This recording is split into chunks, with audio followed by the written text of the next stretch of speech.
Alright, hi everybody, welcome to my homestead and welcome to my channel. We are going to wait just a little bit before we start the trivia so that some people can get in here. Okay. I have everything set up, hopefully it looks good. Michelle Kendall says, woohoo, I wasn't late. This was supposed to start a half hour ago, but things didn't go the way I planned today, and so I had to push it back a half hour to have everything ready. So we got Haystack in here. Welcome. Okay, playing the new Lego Star Wars, so my responses to answers may be a bit delayed. Laugh out loud. There's a new Lego Star Wars that came out. They're still doing Star Wars stuff. I'll tell you what, I've been pretty disappointed in Star Wars ever since The Last Jedi came out. But I've enjoyed this stuff on Disney Plus, like The Mandalorian and Book of Boba Fett and stuff like that. Sherry Johnson, she said earlier, checking to see if ready. I said yes, just a moment. Give me just 1 second while I check and see how many people we have in here. We got 12. Okay. We'll give it a little bit more time. Let's try this again. I don't know who all is here that was here last time, but in the chat, put what your favorite temple is. What is your favorite temple? And if you don't mind saying, put why. Why is it your favorite temple?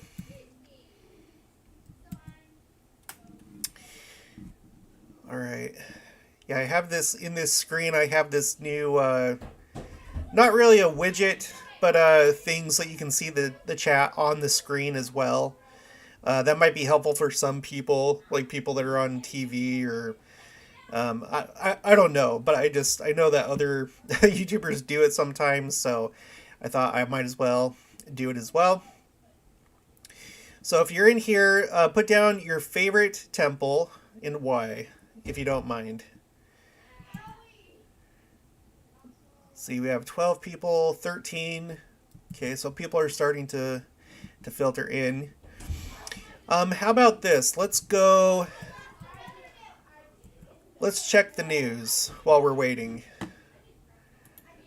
I have not checked for a little bit what's going on in Israel.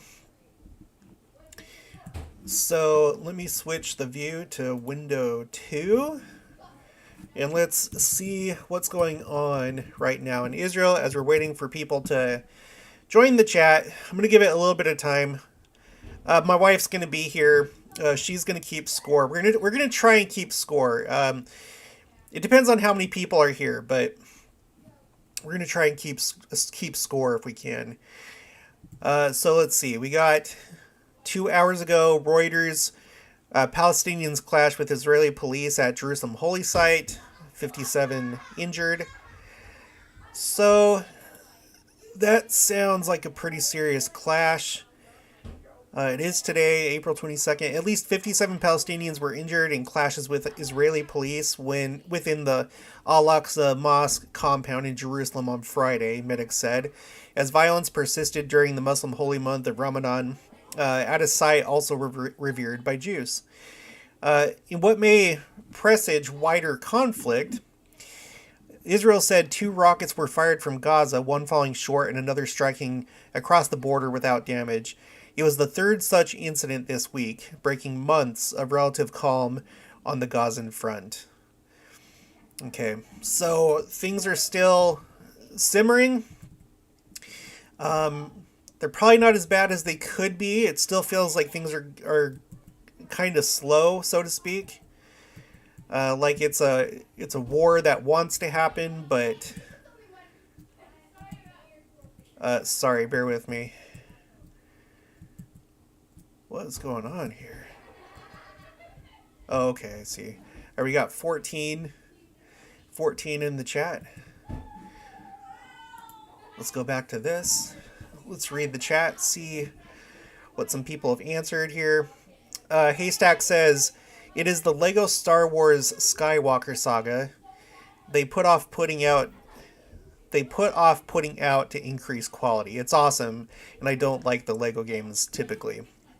Yeah, I'm not a huge fan of them either. Of course, it has been a really long time since I've played any console. We have an Xbox, but like we just don't really use it that much. But anyway, Green Tree, Washington, D.C., married there. Oh, okay. Neat. Washington, D.C. temple. The Washington, D.C. temple is in the news lately. Like, it keeps coming up on the church website and social media because they, I guess it just got renovated. The two Davids, right? Elder Bednar and Elder D. Todd Christofferson did a tour for CBS for their morning show. So it's all the talk right now. Haystack says, San Diego Temple is my favorite because I was an ordnance worker there prior to my mission. Neat. Nancy Perez says, Manti. That's the one where my great-grandma was, that's where she got married and sealed on my dad's side.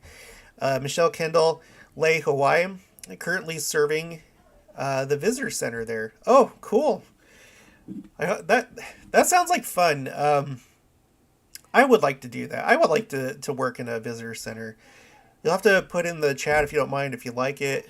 I'm sure that's a pretty enjoyable place to work. Of course, as a missionary. Amy Douglas, Logan, old and beautiful. Amy S. I really love the Manila, Philippines temple. Served mission there. Cool. Ray Morgan, aloha. Like that. Aloha. Jenny May, my wife, she's in the chat. She says, just picked up pizza. Be there soon. Don't start trivia without me. Yeah, she went to go pick up some pizza at this, I don't know how far it goes outside of Kansas, but we have this chain of gas stations here, or, gas station stores called Casey's, and they make some really good pizza, so we're getting that tonight. So she's going to pick that up. Let's see, Esther Nilsson Barker, Logan, Utah. That's where I married my husband. Okay, cool. Nancy Perez, my family has 17 tombstones at Manti. Wow, 17. I really like Manti. I've been, I like the area, and I like the temple itself. I had been there probably 2 or 3 times back when they were doing the Manti pageant, and I always loved going to that. It's sad to me that that's been discontinued. And then the temple itself is nice. I went through it. I liked it. And then I like that area. It's quaint. I like that area. If I had like stayed in Utah and had the money to buy a property there to homestead, it probably would have been somewhere around there. I like that area. Okay. Let's see. Ray Morgan says Leh, Hawaii Temple. Michelle Kendall says, I don't like it. I love serving here because she works in the visitor center there. Nancy D. Oh, pizza, fig and red onion for me. Fig? I'm open to anything. I'll try anything. So I'm sure that probably tastes good. Teresa Washington says, I love Casey's. Their pizza is pretty good. Okay, so they must have Casey's over in Arkansas then. That's where Teresa Washington is. Green Tree, the DC Temple Open House is working as a big missionary tool right now. All kinds of people are going out there and feeling loved and accepted from the videos I've seen. The church is really using honey, and that's the best way to do it. Jenica says Manti is my favorite. What? That's news to me. That's my wife. Maybe she said that before, though. That kind of rings a bell. I don't know. Green Tree instead of vinegar. Yeah, that's the best way if you're trying to help somebody. I'm not going to say try and change somebody's mind because that sounds like manipulation, like you're trying to force somebody into your point of view. Yeah, the best way is honey rather than vinegar. Sometimes, such as, what I'm doing here with YouTube, you put out information, right? But like if you're like one-on-one, you're engaging with somebody, then the best way is just honey, sweetness, humbleness, meekness. Okay, it doesn't look like the chat is updating. Let me see if I can like update that on the screen. Sorry, give me 1 second. See if I can figure this out. There, it looks like it updated. Is anyone in there? I don't know. No, Okay, let me go back here. All right. Sorry, I'm still waiting on Jenica to come back. So, this is how we're all spending our Friday nights, huh? Well, hopefully it'll be good. I didn't put together as many questions as I would have liked to. Today didn't go the way I thought it was going to go, but I think I have a pretty good collection of questions. So we'll get into that in just a little bit. Okay. While we're waiting, what is your favorite color? While we wait, what is your favorite color? Oh, and I guess I should probably answer the temple question. My favorite temple, it's really hard to say. It's really hard to say because the Madrid temple is the temple of my mission because I served in the Spain Barcelona mission. And it's a really nice temple, and it has a really nice temple square, and it's really beautiful. So that one's definitely up there.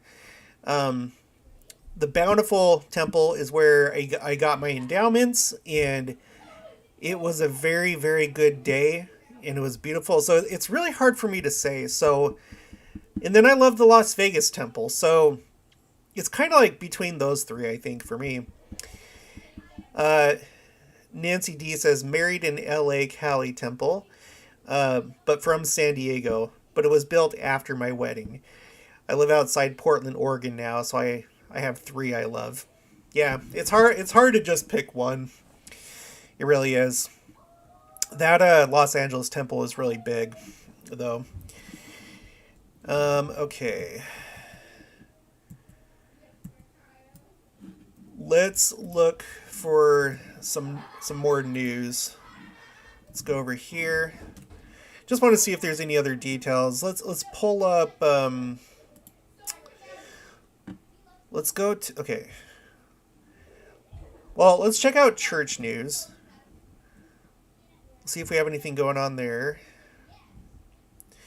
Here's the DC temple. It's still talking about it. The temple emphasizes a relationship with Christ. How the church is helping refugees in Europe.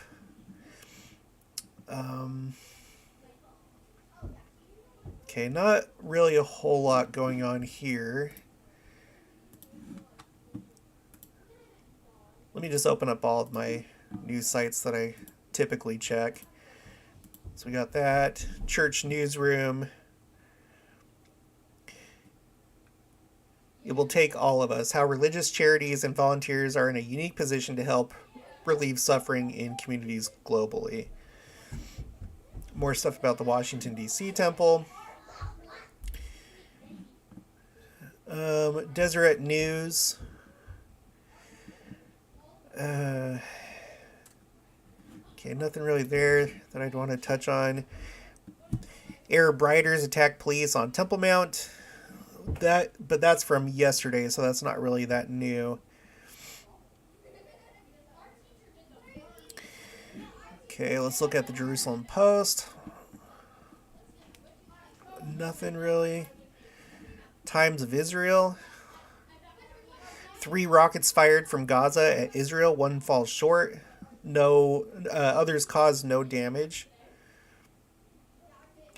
I have a really hard time gauging what's happening right now. Because like I've said before, it feels like it's a slow burn, and it feels like there's people that want this to escalate. And the whole thing itself feels like it wants to get going, but it just doesn't seem like there's like a whole lot of momentum. So I wouldn't be surprised if this fizzles out. Put in the chat, what do you think is going to happen? What do you think is going to happen with this? This conflict going on in Israel right now? Do you think that Do you think it's going to fizzle out pretty soon? Like, obviously, eventually it's going to stop, but do you think that the way it's heading, is it just going to fizzle out, or do you think that it's going to quickly escalate at some point, or do you think it's just going to gradually escalate? What's your take? What do you think is going to happen?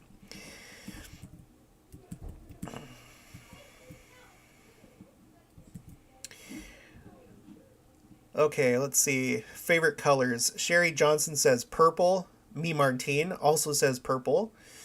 It's pretty. Ray Morgan, midnight blue. Me Martine, 19 in chat. Jewish Alpha and Omega number. Me Martine is really big into numbers, and it's cool. Okay, well, just as soon as my wife gets here, we'll take off. We're gonna attempt to keep score. Okay, she's actually, so I've tried different things. I was looking at if there was like some kind of like program out there. I was aware of Kahoots. I don't know if you've ever used that before, but it's a really fun kind of like trivia. You can make your own trivia game, and you can connect with different people. The problem with it is that if I was going to use it here on the stream, I would have to have a license to use it, because this wouldn't be just for personal use. So I don't have money right now to like put into Kahoots. There she is. I don't have money to put into Kahoots right now. And then I was looking at like what some other people do, I guess, on their channels. There's Google Forms. Like, how if you have a Google account, you have access to Google Sheets, like the spreadsheet that I use, and Google's version of Word and PowerPoint, which I'm going to use for this live stream. Well, there's forms, and you can kind of like turn that into kind of a trivia game, but I felt like that would be maybe a little bit too complicated. So I'm just going to keep it simple. I'm going to use the Google slideshow, which is basically PowerPoint. And then Jenica is going to take down names, and then we're going to attempt to keep score. I'm not making any promises. This is the first time that I'm trying to keep score. I kind of did like a little test the last stream doing a trivia. It was pretty fun. Now, the rules. You guys, no looking it up online. No looking it up online. Honor system. We're all members of the church here, right? Right? So, do not cheat. Green Tree, can I ask this question? Since you said that things that haven't been talked about at church, we should probably discard. Do you think that the return of Joseph Smith is the same thing that it is wrong? No, I don't. And I'm so sorry. I keep telling you that I'm going to do a video on that. I want to look into it, but all I'm saying, I'm not saying to discard just outright. If there's something that you haven't heard in church, just like get rid of it. But it should be like a red flag to you. That's the way that I look at it. So someone comes to me and tries to tell me that the second coming can't happen yet because we haven't seen the Antichrist. Well, I've never heard that my entire life growing up in church. It's not taught in church. It's not talked about in general conference. You can't find it in church magazines, manuals, so on and so forth. So because of that fact, I think that you should put a red flag just to investigate further. Not saying that it can't happen. There's things that aren't talked about as often, but they are true, and you can find them. You can find them easily on the church website or in the Bible dictionary. So you just have to use discernment, because what I think happens is you have people that get really excited about things that other Christian denominations talk about, or even different religions. And then you try and like fuse that together with our own beliefs. Because, right, they're using the same scriptures, right? But the problem is that they're looking at the Bible in an entirely different way than we are. For example, they don't have the concept of the Great Apostasy. They call that time period the Church Age, and they think that they're still in that time frame. They don't have Joseph Smith translations, which do clarify some of these key concepts. We talked about how it clarified 2 Thessalonians when it's talking about the man of sin, which they look at as they look at as the Antichrist that has to make his appearance first. Whereas we look at it based on the Joseph Smith translation simply as Satan. And Satan has been revealed because he's the one that's been behind the great apostasy. So they're looking for an Antichrist, but when we read the Joseph Smith translation, as well as other words of general authorities and prophets, we're not looking for that. You may argue differently. I know there's other people that have another view, but that's just how I view it. But I'll look into the Joseph Smith being resurrected thing, because you're talking about his, like, what's it called? His patriarchal blessing, right? That's what that's in reference to. Amy S. says, agreed. Things felt so escalated in 2020. It does feel it's slowed down, but if we really look back at the world in 2019, things are very different, especially in America. We've just become used to it. Yeah. Well, and in this case, I'm talking specifically about Israel, like, because starting the first day of, well, not the first day of Passover, but the eve of Passover, things kind of started to escalate.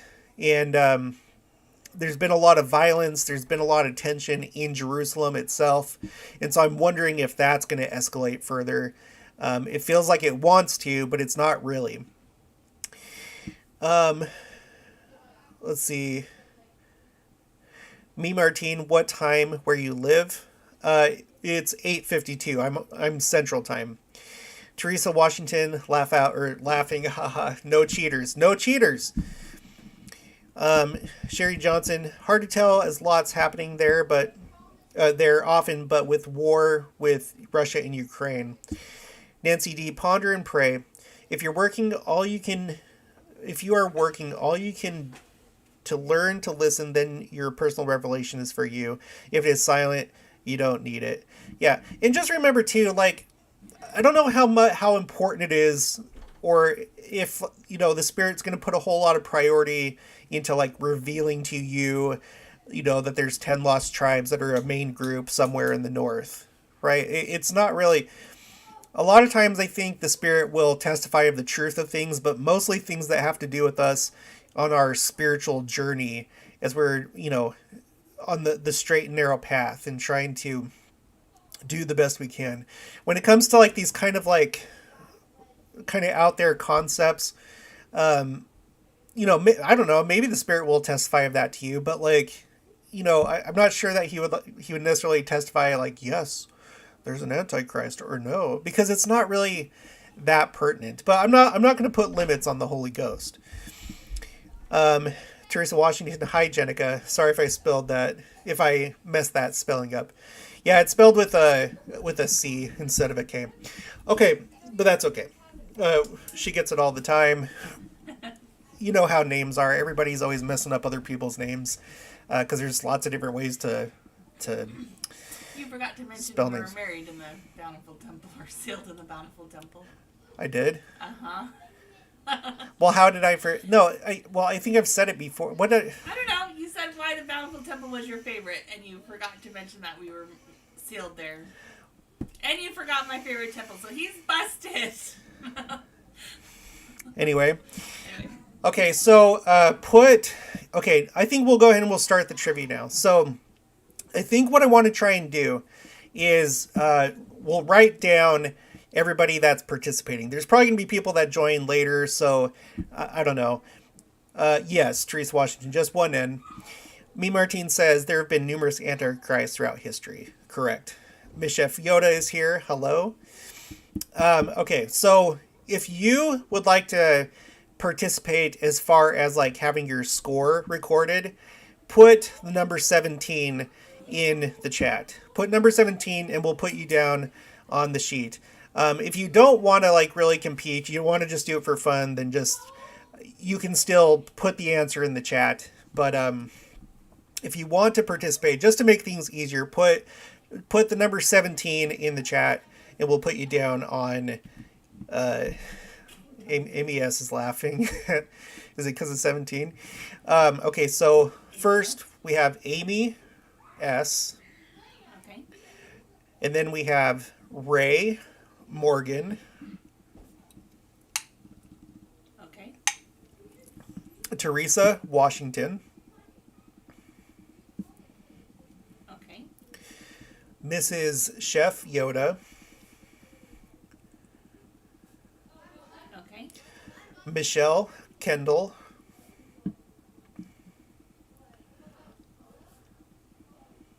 Okay. Me Martine.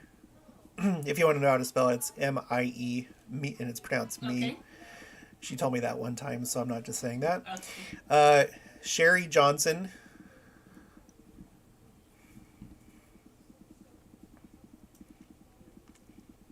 Okay. Haystack. I like that name. We have a literal haystack in our pasture. Nancy D. Okay. Okay. All right. If there's anyone else, put 17 if you're interested in having your name put down on the scoreboard as we do trivia. I'm sorry about the chat in the window because it doesn't, from what I can tell, it doesn't look like it's updating. Like now it just did, but I think it's because I clicked on it. So it's just, I don't know. Okay, do we have anybody else? Going once, going twice. Okay, so I will switch us over in just a moment. Sorry, I have all these like different windows open, so bear with me. Okay, slideshow, that's going to be the format. Okay, we're going to switch over to the slideshow. Okay, so which is the tallest temple in the church? Which is the tallest temple in the church is the question. Put your guesses down. I'll give you some time. When time's up, I'll do what I did last time. I'm going to put a bunch of sunflowers in the chat to kind of like be the okay, time's up type of symbol or, you know, thing. So which is the tallest temple in the church? Any guesses? Sorry, I don't know if that's like really hard or not. But just take a guess. Just anybody guess. I don't know. There's a lag, so I don't know if it's. Does They're anybody? all looking it up. They're cheating. Oh, there better not be any cheaters. Cheating is the wrong answer.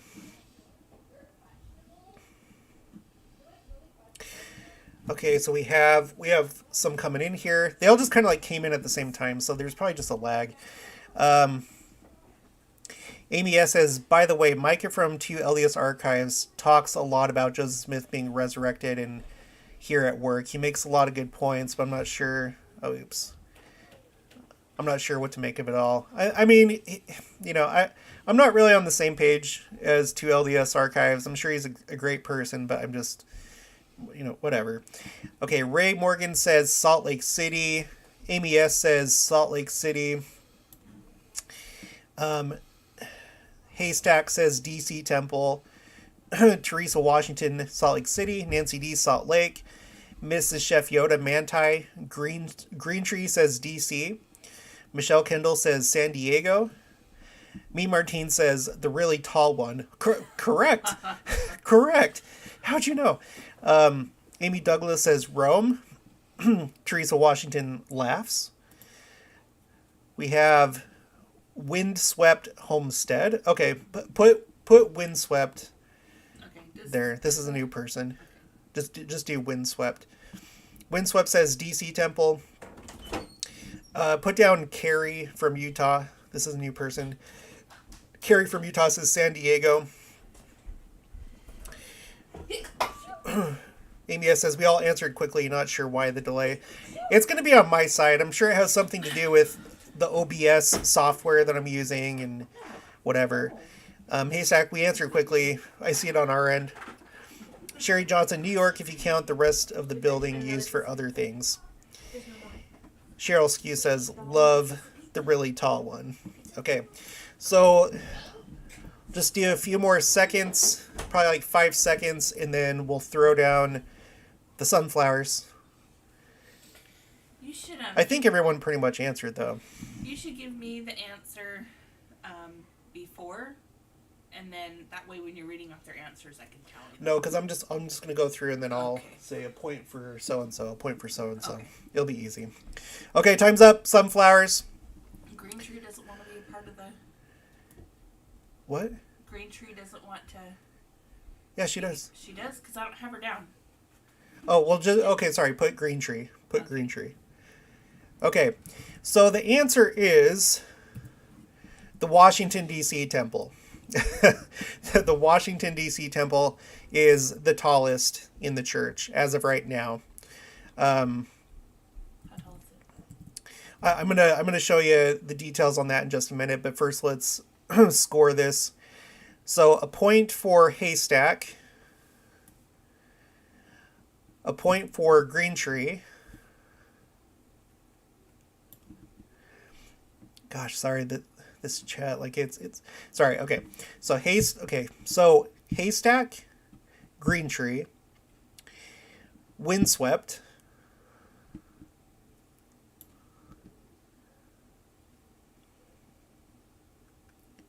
and that's all I got. So that's who scored.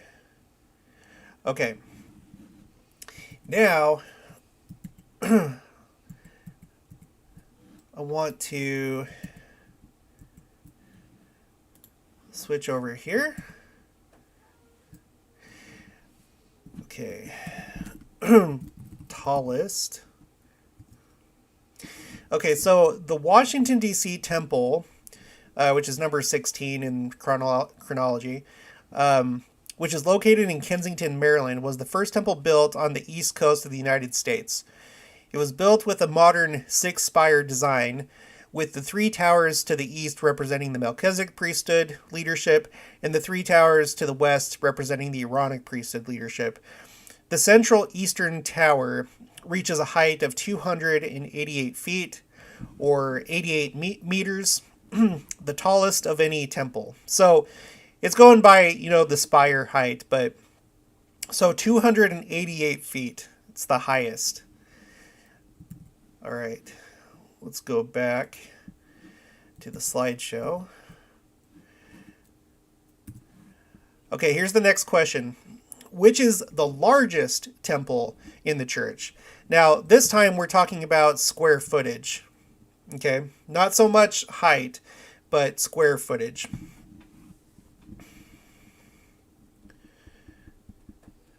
Oh, Green Tree does not want to compete, but you did score a point. So if you change your mind, Green Tree says they just said it was DC on the video because of the spires. Oh, you're okay. Mrs. Chef Yoda, Manti is 179 feet without spires. Interesting.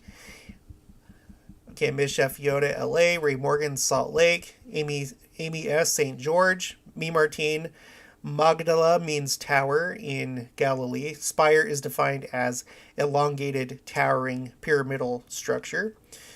Carrie from Utah, San Diego. Michelle Kendall, San Diego. Haystack, Salt Lake. Amy S, New One in St. George. Are you talking about the St. George? Well, I'm just out of curiosity. The St. George Temple with its new addition, basically, because I think they enlarged it, so maybe that's what you're talking about. Windswept says LA. Nancy D, I'm going with the San Diego Temple, and so is Teresa Washington. All right. Anybody else? Give it just a few more seconds. Sherry Johnson, San Diego. Amy S confirms yes. She's talking about the addition to the St. George Temple. All right. Any more? I guess San Diego too. Jenica guesses San Diego. You might as well compete too. Me Martine says the temple in heaven. Good answer. Very good answer. Thinking outside the box. Okay. Give it 5 more seconds.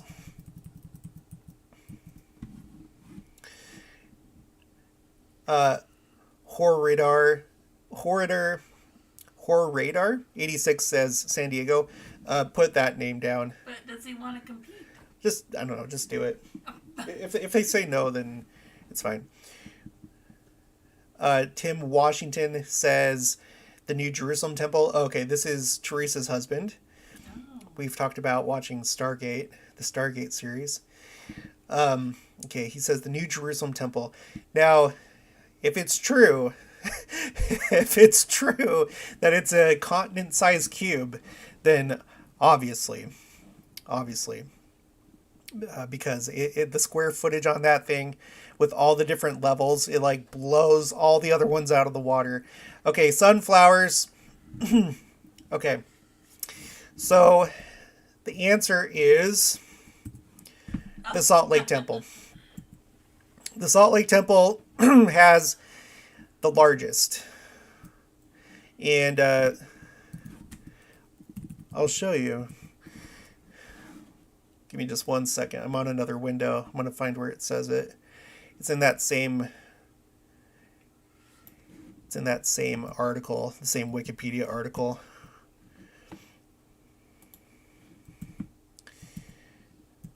Okay, so the Salt Lake Temple, number 4, is the most recognizable of all Latter-day Saint temples and is an international symbol of the church. It is the largest temple of the church with a total floor area of 253,000 square feet. Now, I don't know how up to date this is. So Amy S, maybe it could be the St. George Temple for all I know right now, but I didn't have that much time to like look into it. I was just kind of going off of what I could find in a search. So that's what we'll go by. So as of right now, from what I could find, it's the Salt Lake Temple, 253,000 square feet. 253,000 square feet. Okay. Okay, so let's go back up and let's see who got that right.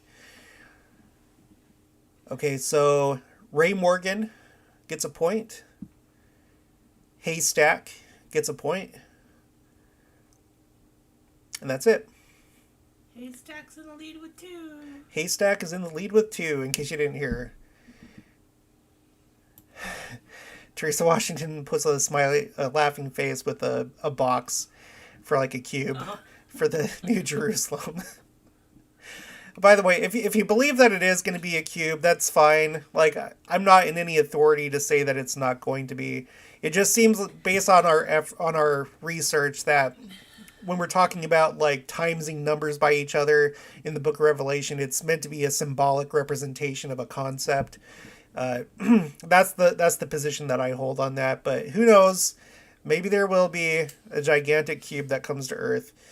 Haystack says the San Diego Temple is also known as the Princess Temple and is kind of small.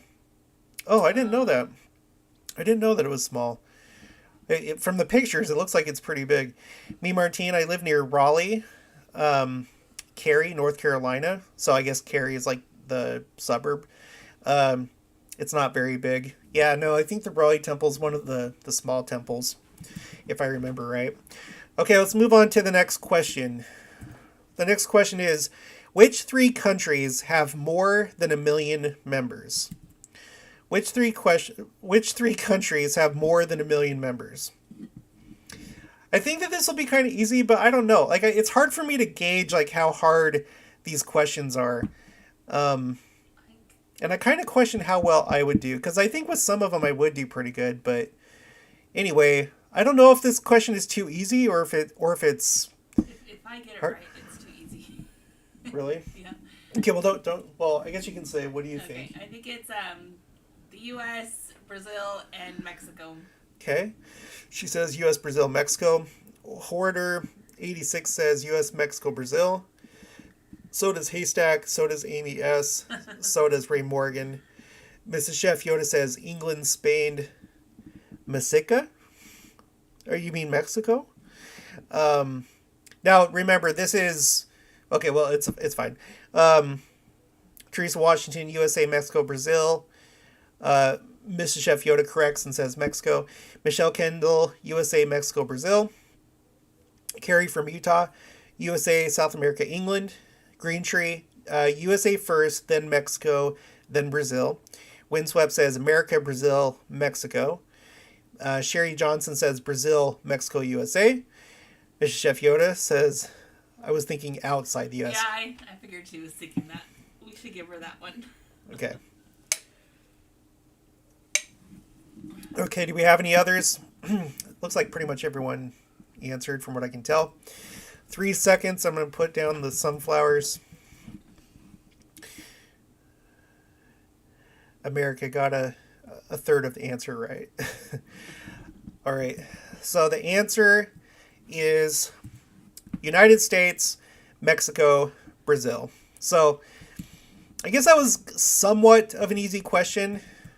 Maybe not entirely, but it looks like a lot of people got it right. So Amy S says, I think you're recently the one who recently said that in a video. I know. Yeah, I've brought it up a few times. It's come up a few times on the channel. So, all right, so let's do the scoring. We got. So we'll do. Should we do 1 point? I should have thought of this before. 1 point for each one. I guess that would make the most sense, wouldn't it? Yeah. We'll do 1 point for each one. So 3 points to Tim Washington. 3 points to Hoarder 86. 3 points to Haystack. 3 points to Amy S. 3 points to Ray Morgan. 1 point for Mr. Chef Yoda. Am I going too fast? Okay, not anymore. Go ahead. 3 points for Teresa Washington. Okay. 3 for Michelle Kendall. Okay. 1 for Carrie from Utah. Okay. 3 for Green Tree. She's not participating. Oh yeah, sorry. Okay. I'm just whatever. I'll just have to remember that. Okay. 3 for Windswept. Okay. 3 for Sherry Johnson. Okay. Okay. Great. So let's see. Did me Martine answer?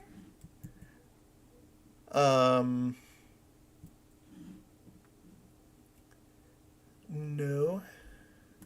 I don't think so. America. Oh, well, okay, yeah. 1 point for me, Martine. Yes, sorry. My bad. Sorry.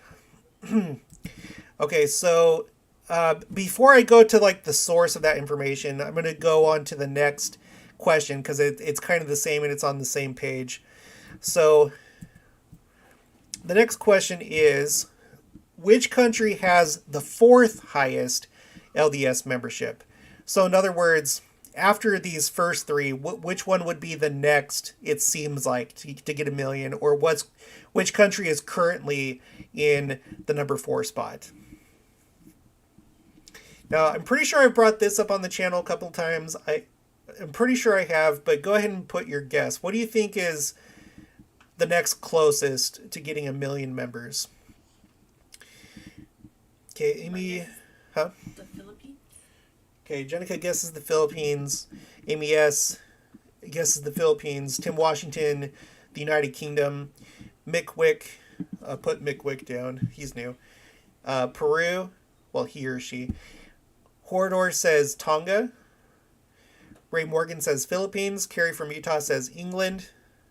Michelle Kendall says Philippines. Haystack says Canada. Mrs. Chef Yoda, England. Amy Douglas, Tonga. Amy Douglas is new, right? Yes. And then we have, and then also Karate. Just put Karate. He's here. Karate Videos and More says England. All right. Any other guesses? Sherry Johnson says Philippines.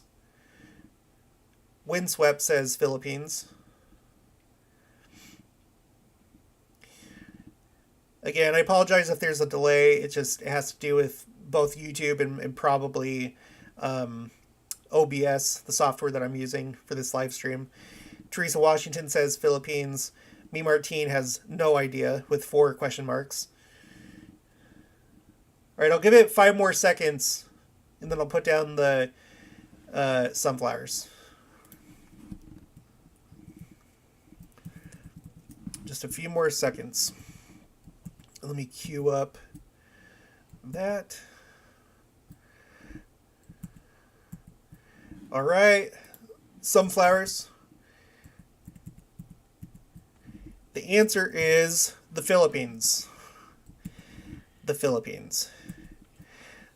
So, let me take you to the Wikipedia article, just so you can see it. So, the United States has 6.7 million. Mexico and Brazil are pretty much neck and neck, but Mexico has just a little bit more. They're at 1.49, and Brazil is at 1.45. And then the Philippines is the next closest with 833,000. And then after that, it would be Peru. Didn't somebody guess Peru? Peru has a lot. I thought somebody said Peru. Maybe yeah, not. I see it right there. You do? Yeah. Mick. Oh, Mick Wick. Yeah. So that was a good guess, Mick Wick. And then after that, Chile, and then Argentina. So I guess what I'm maybe a little bit surprised about, because, Canada. You would think that Canada would have more, but Canada's all the way down here with 199,000. So they're behind Nigeria. Nigeria is the largest African country in terms of church membership with 211,000. And then pretty much after that, going up, it's mostly South American countries. So, and then the United Kingdom is just a little bit behind Canada with 186,000. So that's kind of surprises me a little bit. Okay, so let's score. Okay, so a point for Amy S. Okay. A point for Ray Morgan. Okay.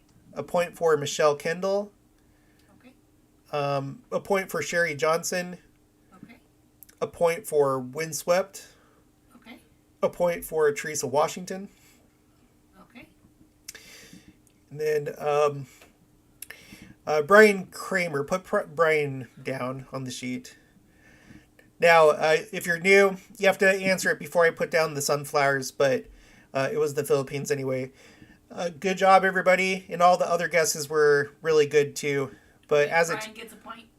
No, sorry, just put him down. Brian Kramer, he's new to the trivia. He just joined. So, good guesses.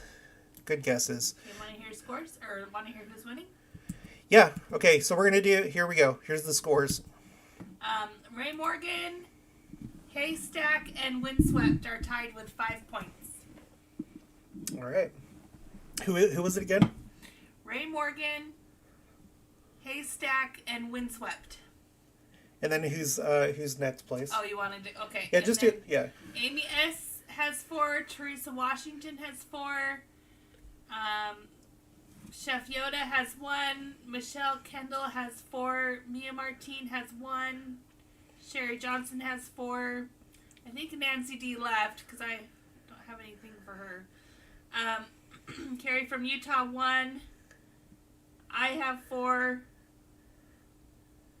Radar 86 has 3. Tim Washington has 3, and that's it. Okay, good job, everybody. Okay. Haystack or Amy Yes says yes. I think that's like a double high five. Is that what that emoji is? Haystack says, dang, I actually remembered you mentioning that. Mr. Chef Yoda, wow. Me Martine, wonderful. Me Martine, gotta go research something. Good night, dear family. Good night, me. Thanks for joining us tonight. Okay, let's move on to the next question. The next question is, where did President Nelson serve a mission? Where did President Nelson serve a mission? I've heard this once before, but I can't remember.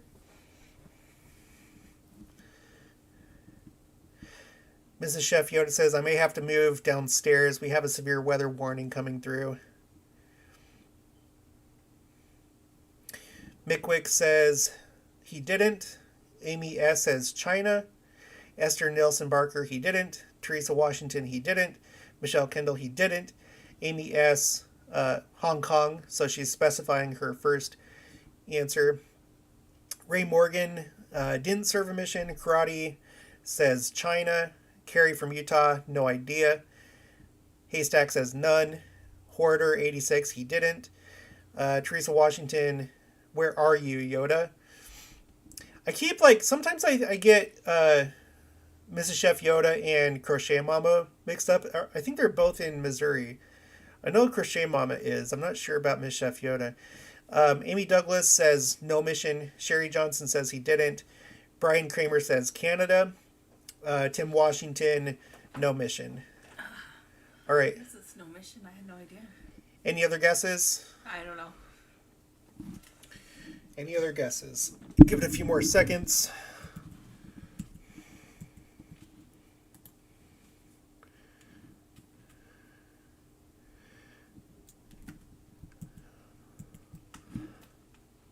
Windswept says no. All right, sunflowers. Okay, so the answer is, it's actually, this is kind of a tricky one. I would have accepted either answer, and I will accept either answer, but he couldn't serve a mission because of World War II. He was in the military, and he also went to school. And then later, he actually did serve as a missionary at the Temple Square mission. He was a Temple Square missionary, which is something I didn't know until today. I knew that he didn't serve a mission, so I was like, okay, maybe this will be easy, maybe everyone will get it. But it turns out, no, he actually, not as like a young missionary, but he did serve a Temple Square mission. So let me show you that. Okay, so it says, young Russell also responded to the promise of education. He was coming to realize, as he would later teach, that pursuing education is a religious responsibility. He graduated from high school at 16, and he was enrolled in the University of Utah when the worldwide conflict of World War II prevented him from serving a full-time mission. However, most members of the church do not know that he served as a Temple Square missionary from 1955 to 1965. So he was doing that for 10 years, guiding visitors from 4 to 5 p.m. each Thursday. So I guess for the whole 10 years, every Thursday for an hour. This was one of his busiest times as a surgeon. He later wrote that, quote, in 1964, we were just starting in medicine on the challenge of replacing the aortic valve. Mortality rates were high, and the time commitment to each patient was extremely high, almost one-on-one for many, many hours, sometimes even days. So that is an interesting little thing. Again, I did not know about that till today, but it's true. Okay, let's go back. Okay, here is the next question. Wait, we gotta tell everyone's scores. Oh, sorry. Getting ahead of myself. Okay, so... okay, Mick Wick gets a point.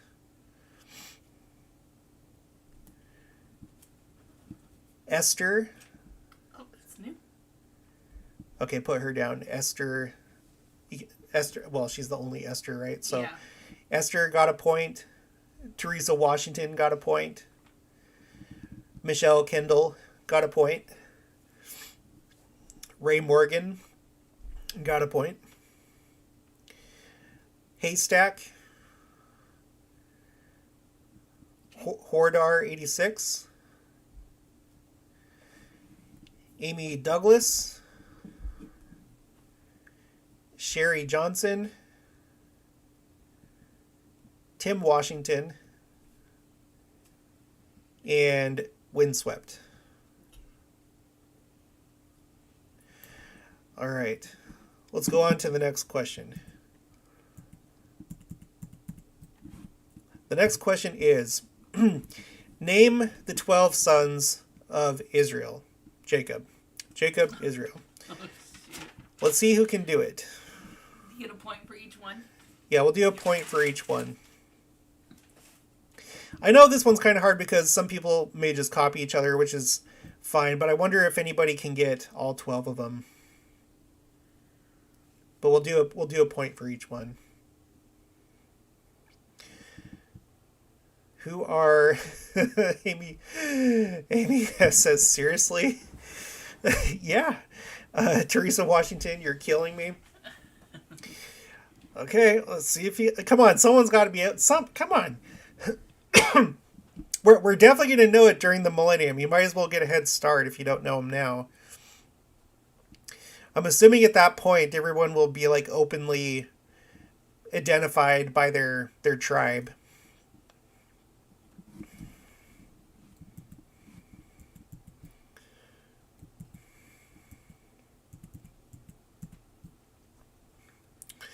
So, who are the 12 sons of Jacob, also known as Israel?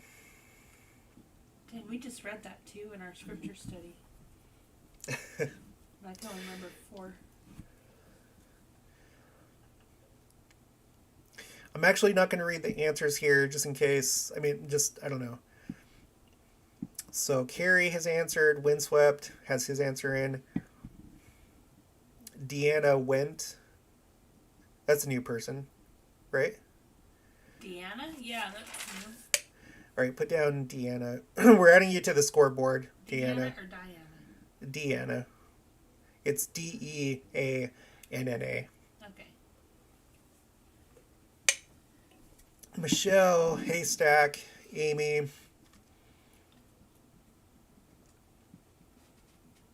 Tim Washington is in.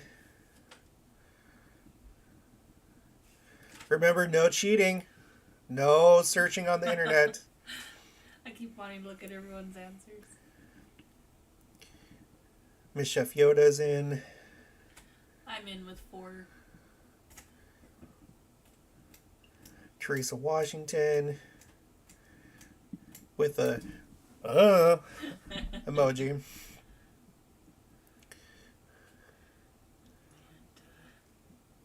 Do we got anyone else?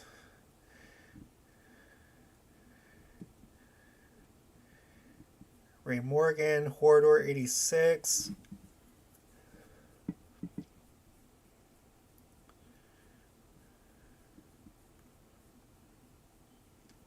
I'm just gonna give it a few more seconds.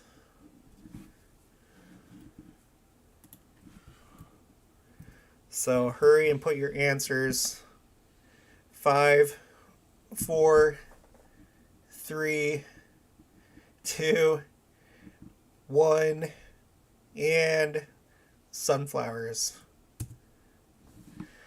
Okay. So here's the answer. The answer is, and this is by age. Wait, is it by age?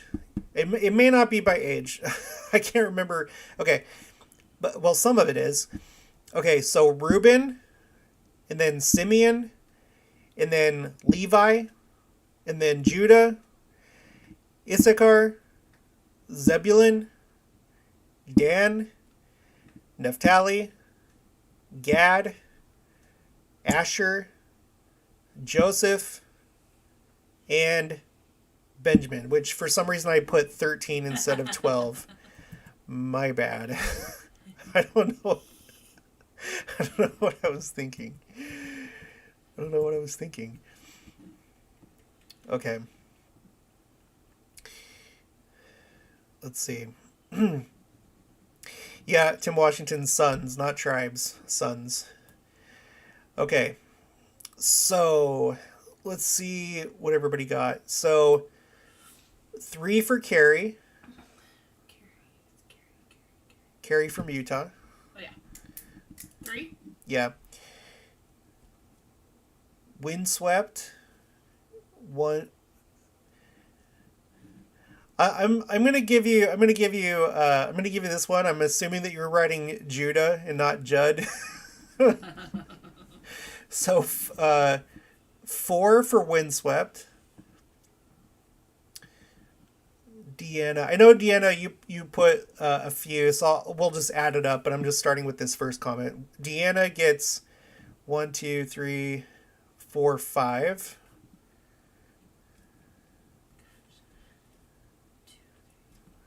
Sorry, my pen's not working so well. Okay. Okay, this is for Michelle Kendall. 1, 2, 3, 4, 5, 6, 7, 8, 9. She gets 9. She put Ephraim and Manasseh because it may not have been clear with the. It was a kind of tricky because I was looking specifically for the actual sons. So 9 for Michelle. Haystack put. Let's see. He has 1, 2, 3, 4, 5, 6, 7. I'm gonna do 7. I'm gonna do 7 Haystack because I don't know if you meant Asher, but you put Jasher, so I'm gonna put that as a no. Amy has 1, 2, 3, 4. I won't do Napath. Sorry. So let's see. 1, 2, 3, 4, 5, 6, 7. 7 for Amy S. Tim Washington. 1, 2, 3, 4, 5. 5 for Tim Washington. Mrs. Chef Yoda. 1, 2, 3, 4, 5, 6, 7, 8, 9, 10, 11, 12. Miss Chef Yoda, she got all 12. Teresa Washington. 1, 2, 3, 4, 5, 6, 7, 8, 9. Really good. Now Deanna adds to hers. Add 1 more for her. She got Judah. Ray Morgan. 1, 2, 3. I'm not going to count a Satar. Sorry, we're going to get a little bit stingy on these, so it has to have pretty close to the right spelling. So 1, 2, 3, 4, 5. 5 for May Morgan. Hoarder 86. Hoarder 86. 1, 2, 3, 4, 5, 6, 7, 8, 9, 10, 11, 12. 12 for Hoarder 86. Sherry Johnson. 1, 2, 3, 4, 5, 6, 7. 7 for Sherry Johnson. Amy Douglas. Are you still? Is it okay? Okay. Amy Douglas. 1, 2, 3, 4, 5, 6, 7, 8, 9, 10, 11, 12. 12 for Amy Douglas. And then 1 more for Naphtali. And then after that, for Deanna. Deanna's answer was Naphtali.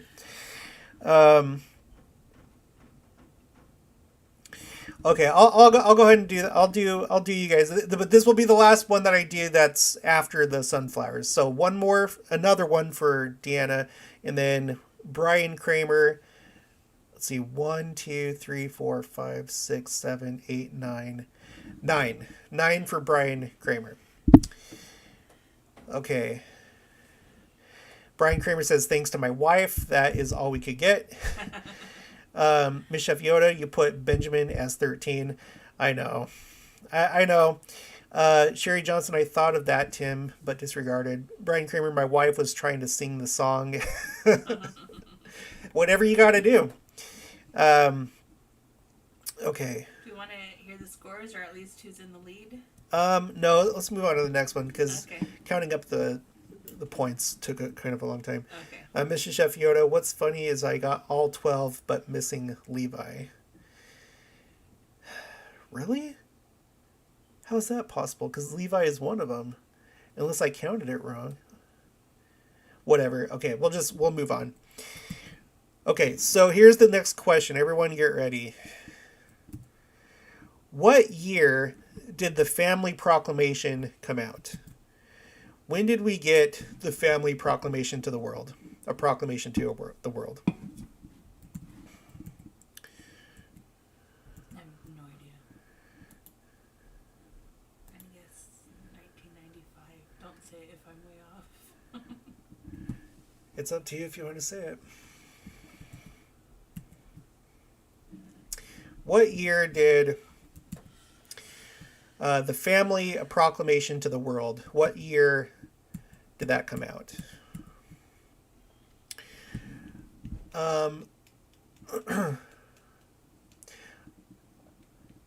Oh, Tim Washington says, yeah, she had Asher twice. Okay, that makes sense then. Oh, get rid of a point. Yeah. All right. Haystack says 1995. Teresa Washington, 1995. Amy S., 1995. Ray Morgan, 1995. Tim Washington, 1995. Brian Kramer, 1996. Mrs. Chef Yoda, 2000. Deanna Wendt, 1994. Esther Nielsen Barker, 1995. Deanna Wendt changes to 1996. Michelle Kendall, 1995. Windswept, 1995. Horador, 86, 1996. Sherry Johnson, 1996. Amy Douglas, 1994. Carrie from Utah, don't know. All right, any other answers? I'll give it just a few more seconds. I'll give it about 5 seconds, so get it in right now. I'm going with 95, but I think it could be 96. Well, you have to pick one. 95, because that was my original answer. Okay, Jenica's going to go with 95. And sunflowers. Okay. The answer is 1995. And I don't know if you can see it on the screen. It says at the very bottom here. But just in case, I know that you believe me, but I still like to show the proof here at the bottom. September 23rd, 1995. And it says, this proclamation was read by President Gordon B. Hinckley as part of his message at the General Relief Society meeting held September 23rd, 1995 in Salt Lake City, Utah. All right. And I'm pretty sure that I checked to see if that was on one of the Jewish feast days. But anyway, I don't think it was. I definitely would have done like a video about that or included it in a video. So, all right, let's go back here. Let's tally up everyone's points. So the answer was 1995. A point for Haystack. A point for Teresa Washington. A point for Amy S. A point for Ray Morgan. A point for Tim Washington. Am I going too fast? Nope. A point for Esther. A point for Michelle Kendall. Okay. Got that one. Point for Windswept. And that's it. Okay. Deanna Wendt says, I was going to cheat because it hangs on my wall, but I didn't. Good job. Integrity. Yeah. Integrity. Ray Morgan, very special date. Really? Can you tell why? Can you put it in the chat why, Ray Morgan? Mrs. Chef Yoda says, this was fun. Thanks for putting this together. I didn't do very well, but I had fun. I agree. It is fun. Yeah. We still have a few more. I can't remember how many more, but okay, this is actually going at a pretty good pace, I think. So we're going to do some more for anyone that wants to continue. Sherry Johnson, this is the most conversation I have all week. Well, I'm glad. I'm glad. I'm glad. That's good. Welcome. Okay, let's go ahead and let's move on to the next question. The next question is, name the Jewish spring feasts / festivals. Name the spring feasts or festivals. I don't think I should participate anymore because I'm going to make you look bad. I don't know all this stuff. I think I would know listening to him every day talk about it in the car. I have a bad memory. Teresa Washington says 20 years before they legalized, you know what, half hour of God's time. That's an interesting idea. Ray Morgan, Moroni visits Joseph many times on that date. 7, if I recall. Interesting. MES, oh man. Haystack. I'll just let everybody put their things. No cheating. Do not look at other people's answers either. So the one that we're looking for, or when we're talking about the Jewish feasts, we're talking about like the main ones. And I'm not going to say the number either, because that'll be part of the challenge of this, but they're the ones that we go over on the channel pretty frequently. But I won't say how many, and they have to be among the major ones. There are other Jewish special days, holidays, things that they observe, but I'm looking for a set of specific ones that pertain to spring / early summer.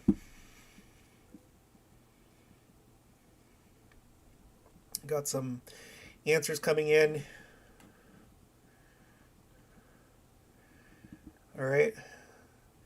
Name the Jewish spring festivals or feasts.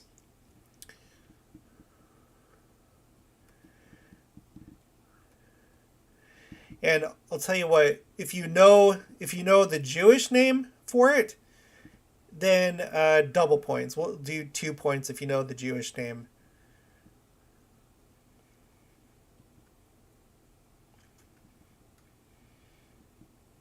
I know a Jewish name, but I don't know what it's for. I can't help you. I can't help you.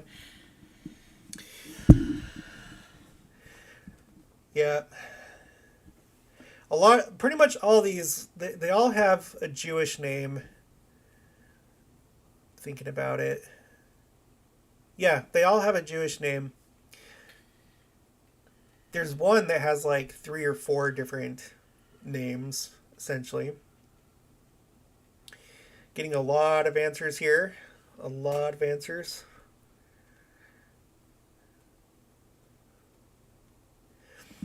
Okay. I think we'll call it, if you're typing anything, you better get it in now.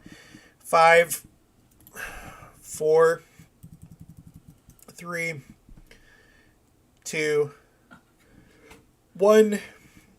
Sunflowers. Nothing after the sunflowers. No, I'm being strict on that now. Okay, so there's 4 of them in the spring, early summer. They are Passover, also known as Pasak. You could also even say like the Seder feast, because that's like the actual name of the meal itself, the Seder. Seder, but it's pronounced Seder. That's what I knew, Seder, but I didn't know what it was for. Number 2, the Feast of Unleavened Bread. And then number 3, First Fruits, also known as Bikurim. Unleavened bread. There's got to be a Jewish name for that, but I can't. I'm sure I've come across that before. I know that they have like a name for like bread that's leavened and bread that's not. I don't know if that's what they call that observance though. And then number 4, Pentecost, also known as less frequently the Feast of the Harvest, but more typically the Feast of Weeks, and Shavuot. It's because it's 50 days. So that's where you get Pentecost from. It's a 50-day count starting on first fruits. Okay, so let's go back here and let's get the scores from everybody. Okay, so 1 for Haystack. Okay, sorry. Ready? Okay. 1 for Windswept. Okay. Deanna Wentz says Purim or Purim. I know there's different ways to pronounce that, but that's not one of the ones that we were looking for. But yes, it is celebrated. It is celebrated this time of year in spring. Mrs. Chef Yoda, 1, 2, 3. 3 for Mrs. Chef Yoda. 1 for Ray Morgan. Mick Wick says Passover, Ramadan. Well, that's what's causing the tension right now in Jerusalem, in Israel, is those two overlapping. But I don't know if you were joking, but Ramadan belongs to the Muslims. I guess Ramadan as well. So 1 for Mick Wick for Passover. Haystack, 1. Well, no, he already guessed first fruit. So sorry, never mind. Tom Kapoor. Michelle Rendell. Let's see. Passover, first fruits, Pentecost. She has 3. Brian Kramer gets 1. Carrie from Utah gets 2. Teresa Washington gets 1. Esther gets 1. Amy Douglas gets 2. Let's see. Tim Washington, 1.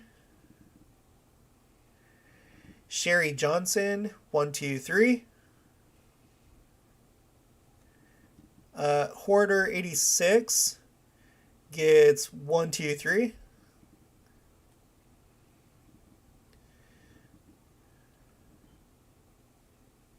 And then Amy says, I can't say now that I saw all the answers. Hoardor, let's see, did he already got a point, right? He got 3 points. So add another point because he also put the Jewish name. So the Jewish name for Passover is Pasak. He got 2 points for that. Huh? You said you'd give 2 points if you got the Jewish name. So he gets 1 point or 2 points? Well, I think he already answer up here? Sorry, everyone. This is kind of hard to do.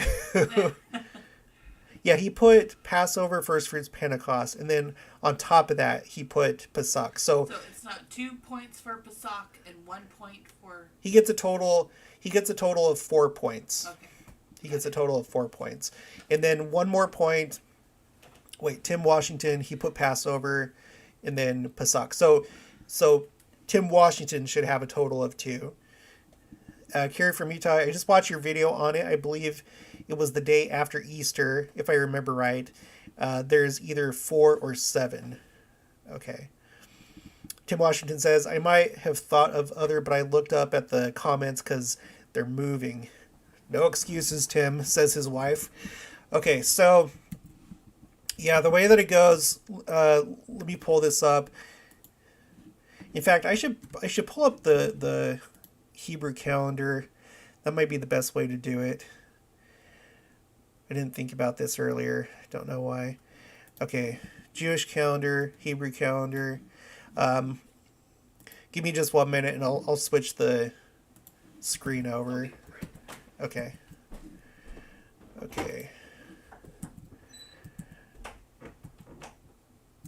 Okay, so what we got, we have this here. You can go to kabod.org. They're, what are they called?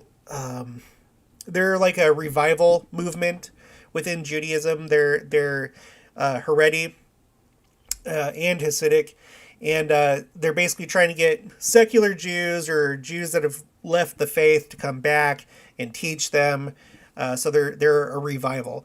And so this is a good website, kabod.org, for anything that you want to learn about Judaism, because they're teaching it to their own. So they have this here where you have the Jewish holidays in 2012. We are currently in Passover. But you have all these other ones coming up. You have some of the smaller observances or celebrations like Lag BaOmer, 3 weeks, the 15th of Av, stuff like that, right?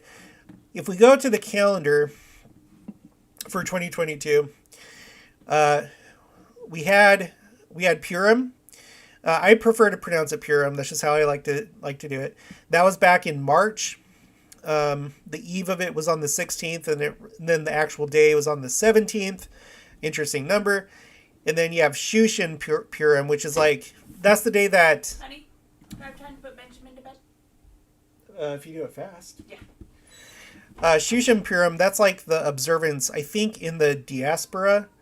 Back in like biblical days, that's when those in Persia, because Shushan is it's the capital of, it was the capital of Persia, so it has something to do with that, whatever. Okay, now in April, so Pasak, the observance, the 8 days of Pasak, it started on the 15th of April at sundown, right? But the first full day would have been Saturday, the 16th. Today's the 22nd, so we're on the second to last day of Pasak. So you have the Seder feast, or the Passover meal, on the eve or after sundown on the 14th of Nisan, which this year it's on Friday. Okay. Now, when it comes to first fruits, I've seen two different things. I think there's two different ways that people view it. It seems that the prevailing opinion is that it should be observed on the 16th of Nisan. Okay.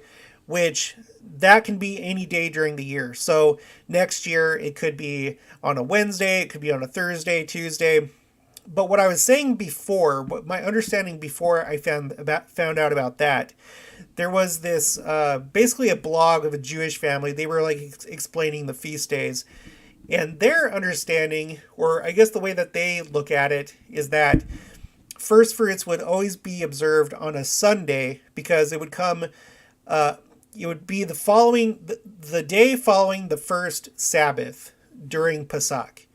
So in this case, the way that they would observe it, they'd be like, oh, the first Sabbath was on the 16th, and so first fruits would be on the next day. I did further research, and it seems like that's how the Sadducees, that was their interpretation of when first fruits should be. But the prevailing... and what I've heard before is that basically the Jews that we have today are basically the remnants of the Pharisees, right? I heard that on like this one YouTube channel of like this rabbi that, was teaching Jewish history. But anyway, it seems like the more official view is that first fruits is always on the 16th of Nisan. So I'm going to have to redo that spreadsheet that I did, because remember that spreadsheet that I did where I matched up, Passover this year? Does it start on the same day as the last week of Christ's life? Because the way that we understand it is that, he was crucified on a Friday. I know there's like some YouTuber out there that's talking about, the calendar and how no, he was actually crucified on this day. I'm not going to get into all that. From all the different general conference talks that I've seen, they always refer to the fact that he was crucified on a Friday. So I'm going to go with what the general authorities are saying. So this year, it matched up. It matched up with the last week of Christ's life, with Passover Eve, the eve of Pasak, being on a Friday.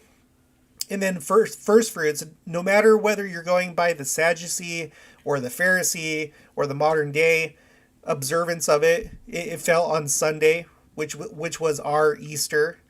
So I don't know how rare that is looking at it the new way. So I'm going to have to, like I said, I'll have to do a new spreadsheet to see how rare that is. But anyway, so this entire period, so you have the Seder on the eve at sundown. That's the first feast, Passover. And then the entire period is referred to the Feast of Unleavened Bread, because during this entire period, you don't eat anything that has leaven in it. You eat unleavened bread during this whole time. and then first fruits on the 16th of Nisan. And then first fruits begins the count up 50 days to Pentecost or Shavuot or the Feast of Weeks or the Feast of the Harvest. So today on the 22nd, we are on the 6th day of the Omer count. And Pentecost will be on the first day of Pentecost will be on the 5th of June this year. Okay, so that's how that works. Let me check the chat. Do we have anything else here? David Atchison is here. Yes, we started a little while ago, but we're still going. Have a few more questions left. Can you put David down? David? Yeah. We're putting you on the scoreboard.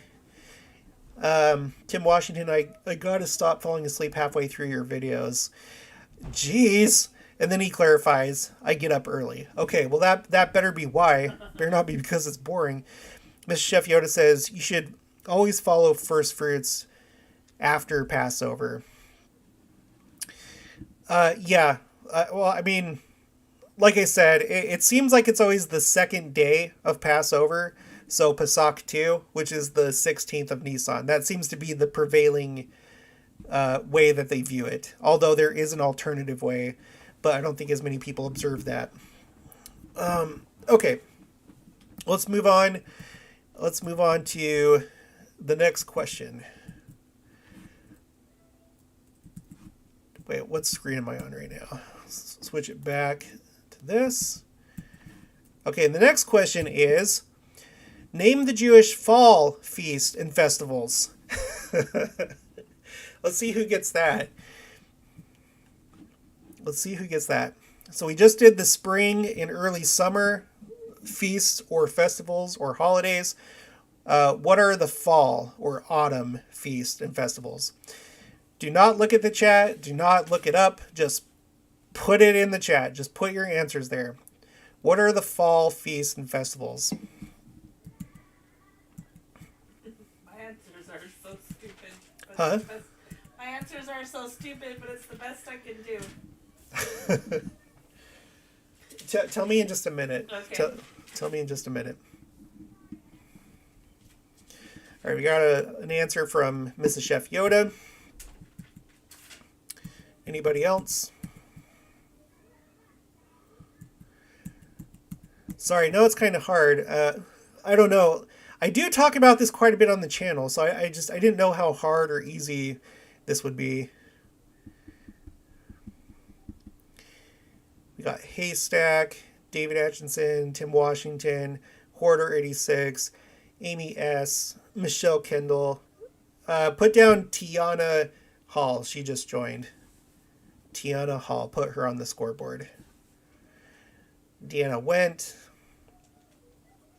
Windswept.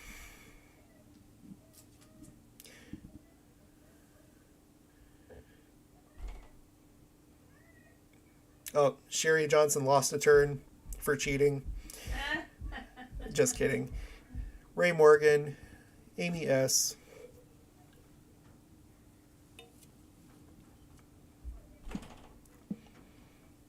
Carrie from Utah. Can't guess. Don't know. That's okay. Just keep watching the channel because it's going to come up over and over and over and over again. Mrs. Chef Yoda, I love studying the feasts. The Lord says all things testify of me. I like it too because, again, it seems like these feasts, they were instituted in the Bible. You can usually find where they're first instituted in, I think, Leviticus, I believe. Now, some of them have been fulfilled. We're observing them still today, just in a different way. But things in our dispensation still seem to happen on these days, including Joseph Smith receiving the gold plates. We've done a video about that, as well as Elijah, the day that he came. Elijah came on first fruits. He came on first fruits. He would normally come during, from what I read, during the Seder, Jews have an extra chair for Elijah, right? Because it's in the Old Testament that Elijah is going to return. So they have an extra chair, empty chair for Elijah. Well, he didn't come during the Seder that year to the Kirtland Temple. He came on first fruits, as if to highlight the resurrection, the fact that Christ has been resurrected. There's an Ensign article that talks all about it, so you can look up that if you want to on my channel. But we've talked about Joseph Smith receiving the gold plates. I'm not going to say when because I don't want to give any answers out, but it does seem like they still have significance, specifically in this last dispensation and to our church. So we don't have to go and observe it the way that the Jews do, but I think it would be good to learn what we can about them. And who knows, maybe some of them will be reinstituted as part of the restoration, because there's all this talk about, President Nelson has stressed many times how the restoration is ongoing, meaning that there's things that were before that have not come back and been restored yet. Now, Easter, for example, is first fruits fully restored because we celebrate Easter? I don't know. I would think so, because Christ fulfilled first fruits. He also fulfilled the Passover. But other things, some of these other holidays, may some of that come back, or some of the old traditions. I don't know. I don't know. Okay, we're gonna call it here. If you're typing, put it in the chat now. 'Cause 3, 2, 1, sunflowers. Okay, so let's see what everybody got. And let me oops. Let me go ahead and show the answers. So we have Rosh Hashanah as the first one. Number 2 is Yom Kippur. Number 3, Feast of Tabernacles. So Rosh Hashanah, that's also known as the Feast of Trumpets. So Rosh Hashanah is the Jewish name. It's the Feast of Trumpets. Number 2, Yom Kippur, which is the Day of Atonement. And then number 3, I don't know why I didn't just put, whatever. I just put it on here the way that made the most sense. But the Jewish name for the Feast of Tabernacles is Sukkot. But it's also known as the Feast of Tabernacles or the Feast of Booths, whichever one I guess you want to go with. So let's go over to the Hebrew calendar. Take a look at that. So we're currently, like I said, we're currently in Pasak. We're on the second to last day. We're on the 6th day of the Omer count. The Omer count will end with Shavuot, or Pentecost, in June. After that, we'll go a couple months without any of the major holidays. And then in September, that's when, this is the season of the high holy days. So the 2 holiest days out of all of these is Rosh Hashanah, which is the Jewish New Year. This is when the actual date changes from one year to another year. We're currently in the Hebrew year 5782. It's going to change to 5783, and that changes on Rosh Hashanah. Even though they view the month of Tishri, which is the month of Rosh Hashanah, they view that as the 7th month, but that's when the date changes. That's just how it works. Don't get confused about it. It's just how it works. So in the 7th month, that's the New Year. They actually have 4 different types of New Year's, so to speak. But the one where the date changes is Rosh Hashanah. And it is the first of the high holy days. So beginning with Rosh Hashanah, and then the 10 days from between that and Yom Kippur are called the days of awe. And the month before, in the month of Elul, you're supposed to be kind of taking account of what you've done the previous year or done that year and getting ready for the new year spiritually.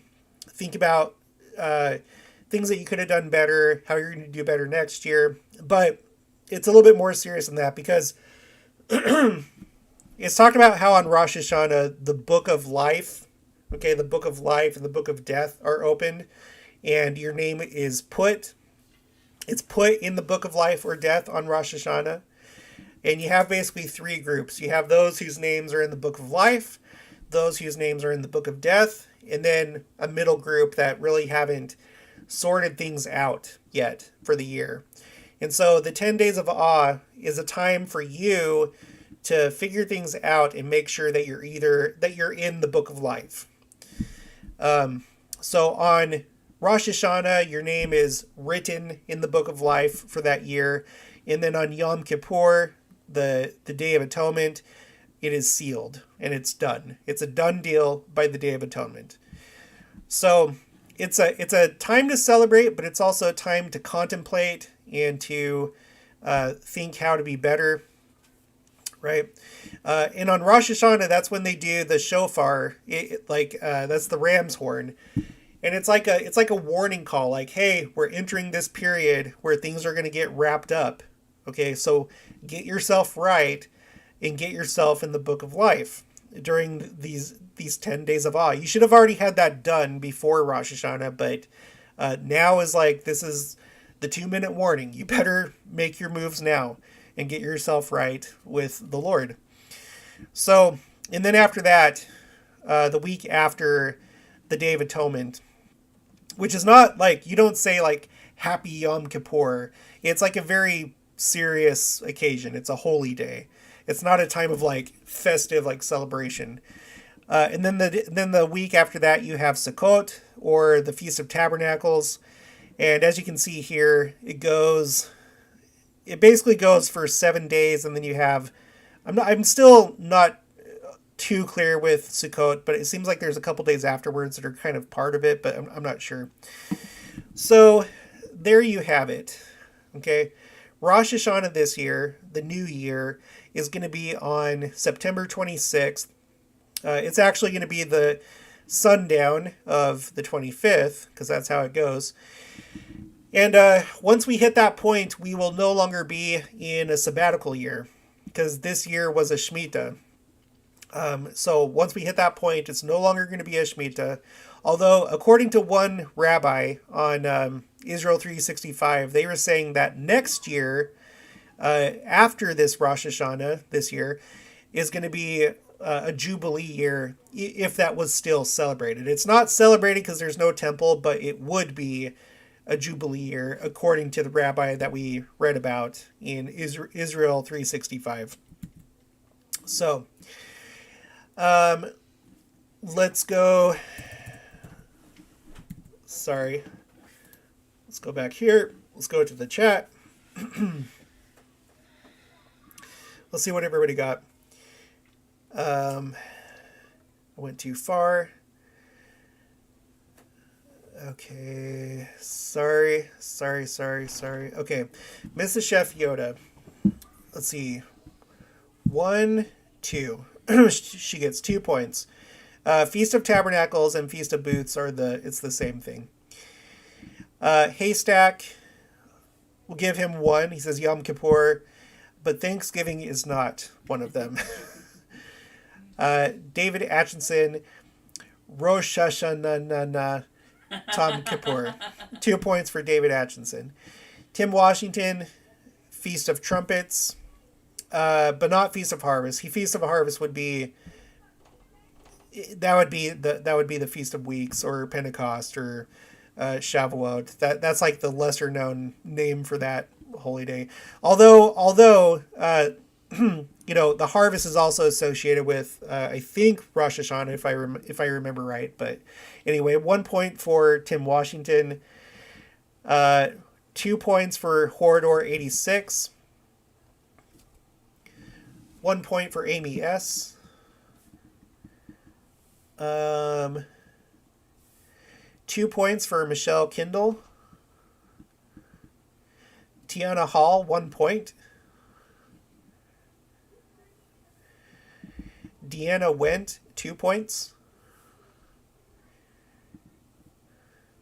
Windswept, Windswept, 2 points.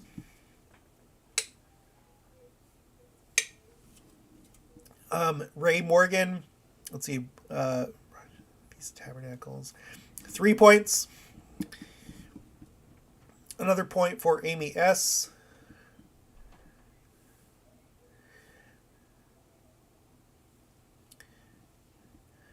David Atchinson, yeah, that did sound bad. Minus 5 points. No, just kidding. Another point. Another point for David? Yeah.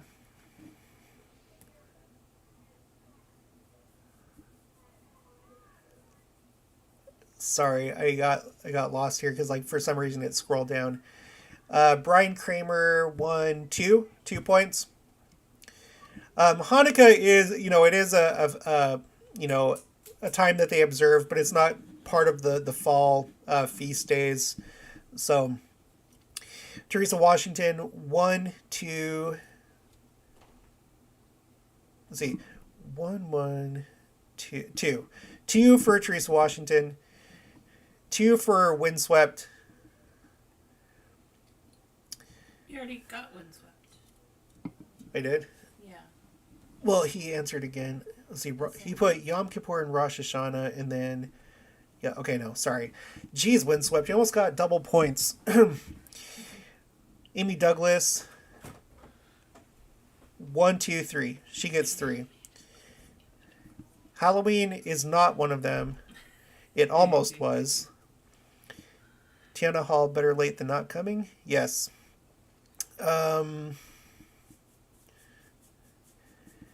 Is the Feast of Trumpets on my phrase tracker?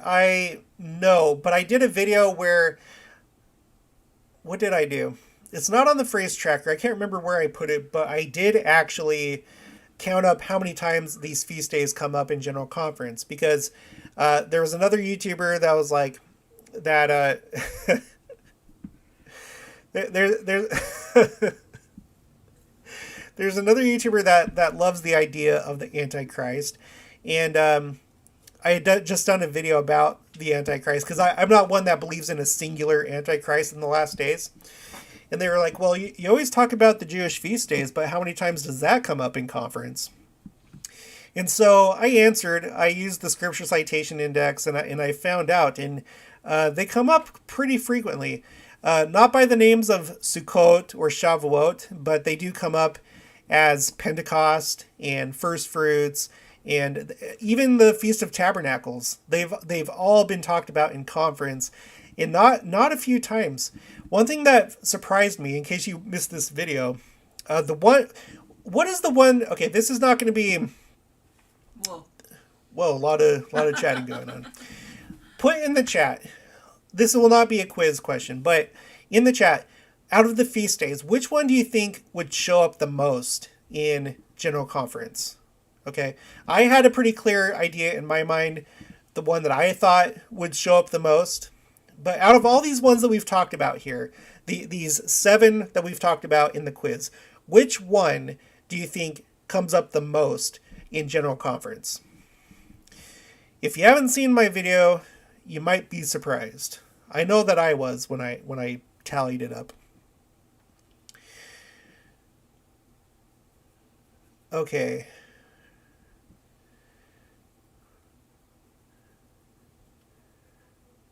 Just looking at the chat.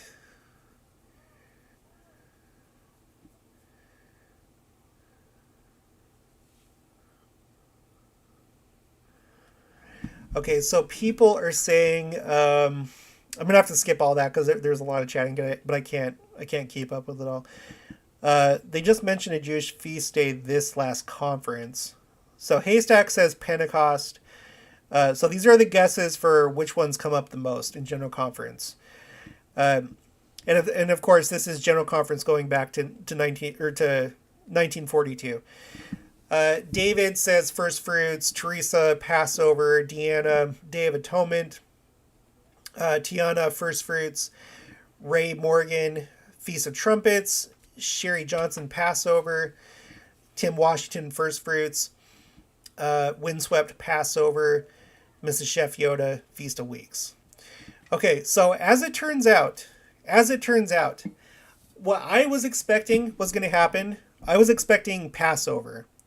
That was my guess before I researched it, because I was like, yeah, of course, Passover. Passover is like the central symbol. It's the one that essentially corresponds to the actual atonement, the sacrifice, right? Whereas first fruits is more, it's like like the resurrection. That's usually what it's associated with. You could also put that in with the atonement. It's kind of the same thing. But I would have thought Passover, and then after that, I would have thought first fruits. But what they bring up the most is actually Pentecost, and kind of by a lot. And then after that, if I remember right, the next most that they mentioned was Passover, and then first fruits, and then I can't remember the rest. But Pentecost is brought up the most. Okay, let's move on. Let's move on to the next question. I think we're getting close to being done. I think. I didn't think it was going to last this long. I was worried that I didn't have enough questions. Okay, question. What did President Henry B. Eyring go to college to study? I probably could have worded that better. What did he major in? What was his field of study in college? What did he go to the university for?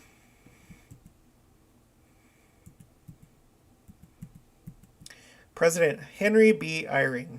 No idea. Do you want to look at my embarrassing answers for what the therapies were?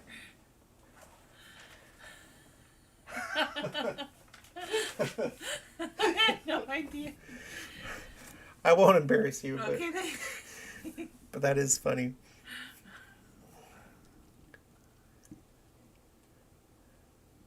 I'm just going to say history for Henry B. Eyring because... Okay, so what did Henry B. Eyring, what was he studying in college? What was his major?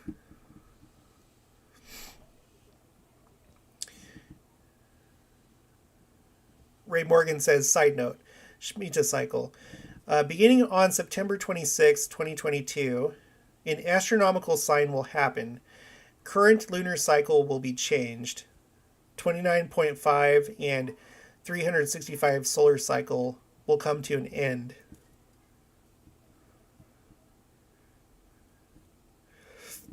What does that mean? An astronomical sign will happen. The current lunar cycle will be changed. 29.5 and 365 solar cycle will come to an end. I might need more elaboration on that, but if you wouldn't mind, maybe send that to me in an email, because that sounds mighty fascinating.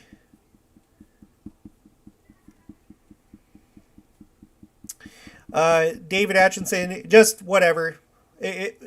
Whatever. It could be, if you're aware of more that he studied, then you can put that. If you think it was just one thing, then just put that. Doesn't matter whether it was undergrad or grad. Just put whatever. Okay, I'll give it just a few more seconds.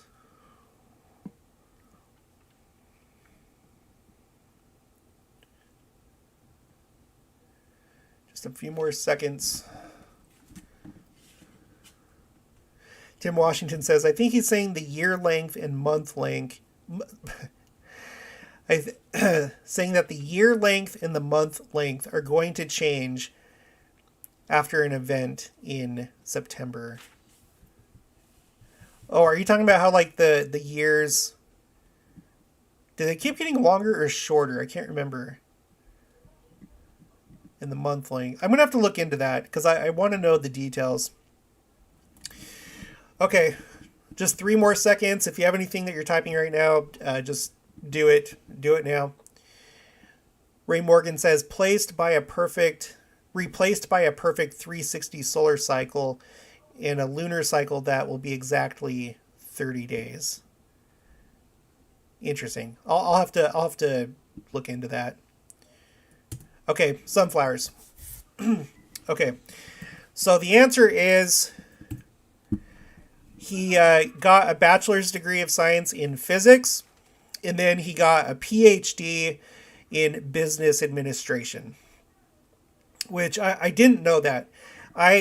Before I looked this up, I thought I remembered him doing something in science, because I think his father was also like a scientist or professor of science or something like that. But it turns out bachelor's of science in physics and a PhD in business administration. So I'll give you a point for each one of those. Okay, so we got 1 for Tim Washington. Sorry. Sorry. 1 for Tim. 1 for Horadar, 86. 1 for Michelle Kindle. Scientist in science. Sorry, I cannot give it. That's too broad. Biology, no. MBA. Yes. I think that he did. That was like, okay, a point for Amy S.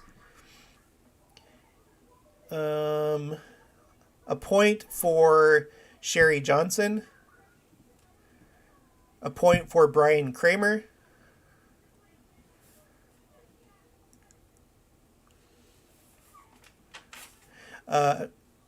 Okay.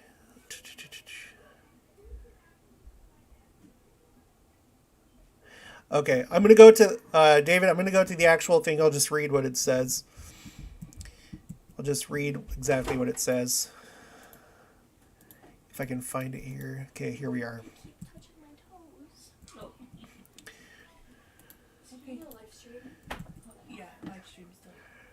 Okay. Oh, actually, no, I can't do this yet. Sorry, because there's another question I have about him. I have another question. Okay. I forgot about this. This is like kind of like a 2-part thing.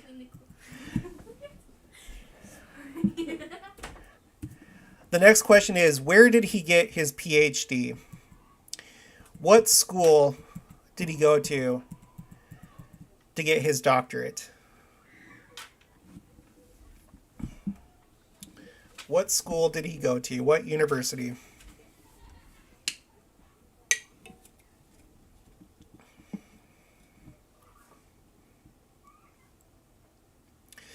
Deanna Went says, gotta go. It's been fun. Have a nice night, Deanna. Yeah, everyone's saying Harvard. That was my guess.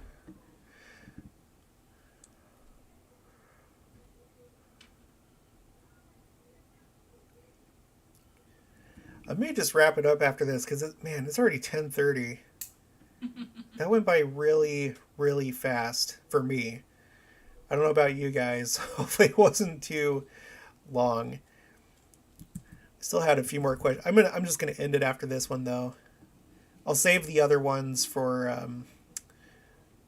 for the next time we do it. I'll probably just do trivia every Friday night, maybe. I don't know. We'll see how it goes. He's not a member of Skull and Bones, I hope.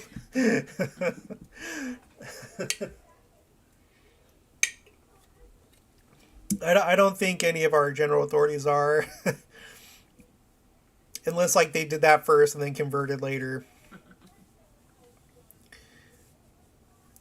Alright, I'll give it just a few more seconds. Put your guesses now. Before I put down the sunflowers. 3, 2, Someone's asking who. 1. It says Michelle got 1 point on the last round. It's a new person.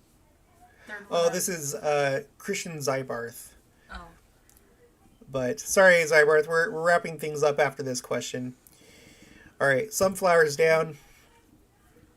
Sunflowers down. Oh, it's okay. I'll do a carry from Utah because it was at the same time I did the sunflowers.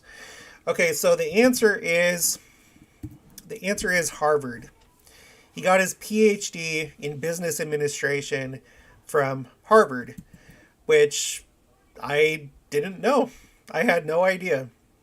That actually kind of surprised me. I thought he was just pure Science, I didn't know what exactly, although I would have guessed physics, probably. We'll read his little bio in just a minute, but it doesn't really elaborate too much. So the answer was Harvard. Harvard is the answer. So we got Miss Chef Yoda with 1. She says, Havard Yard, which I don't know if that's because you were speaking it into your phone or if you're making a joke, but either way, it's funny. Harvard. So 1 for Miss Chef Yoda. 1 for Ray Morgan. 1 for Haystack. 1 for Tiana Hall. 1 for Michelle Kendall. 1 for Nathan Shaw. Nathan Shaw, that's a new person.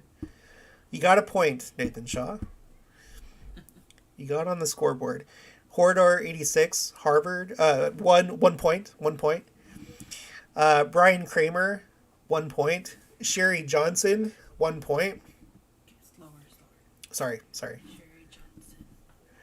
Johnson. Oh, and that's it. That's it.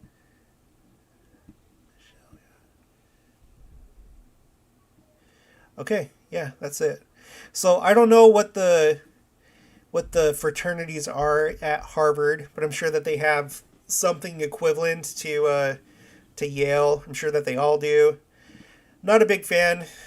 Not a big fan of fraternities or sorority. I know that they can be good. I know that there's like LDS fraternities and sororities, but I just kind of get like I got a weird feeling about it.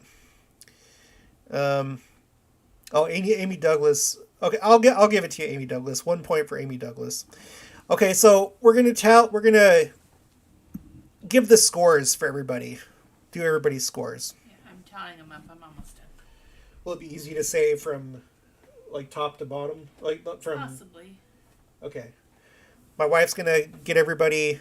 Or you should like write them down Yeah. Okay. if you can. Is it too hard? Okay, she's gonna tally everything up. Okay, so stick around if you want to hear your score. Sorry to anyone that made it here late. Sorry that we're ending now, but it's surprisingly been 2 hours. I don't know how that happened. I was really, really worried that I wasn't going to have enough questions, but it turns out, because I had, let me see how many other questions I had that I was going to do. Let's see, 1, 2, 3, 4, 5. I had like 5 more questions. I wish there was a easier way to do this, like to streamline it. But like I said, I looked at Kahoots, which is a really popular online like quiz making competition trivia game type website, but you have to have a license to use that. And there's like some other things like Google Forms, but it seemed like a little bit too clunky for me. It would have been weird doing that. So Zybar says, I'll try and bring Rice Krispie treats next time. That would be great. That would be great. Tim Washington says, I think PowerPoints are fine. Yeah, well, I just apologize for if this was kind of like choppy, clunky, not too smooth. It's basically the best that we can do, I think. But I think it's pretty fun. I don't know. I'm assuming a lot of you are trivia type people, or you like different facts and stuff. That's probably why you're playing. Maybe just for fun, but I like learning all these little things. I think it's fun. When I was on my mission in Spain, I think it was around Christmas time. I think it was Christmas. My parents sent me like a big box, a pretty decent sized box of Rice Krispie treats, and it was awesome. It was awesome. David says, need a third guest screen for the presentation. Yeah. I think I need a second screen anyway, because it would facilitate these live streams. Because like as it stands right now, I like have to switch between windows, and it's just kind of awkward. For anyone that's a returned missionary, where did you go on your mission? Put that in the chat. I'd like to see where everybody's served. David says you could present it on a cell phone and bring that in. Oh, like an app or something, or have people. Okay, like use an app or just do something with a cell phone. Ray Morgan says just happen to be surrounded by the 5 wise virgins, cyberspace, FHE. Yeah, this kind of is. This is fun. There's much worse things that you could be doing on a Friday night, but I know that we're all good people here. We don't get wrapped up in that stuff, but Brian Kramer, nice work, both of you. We've enjoyed the trivia. Good. Well, I enjoyed having you here.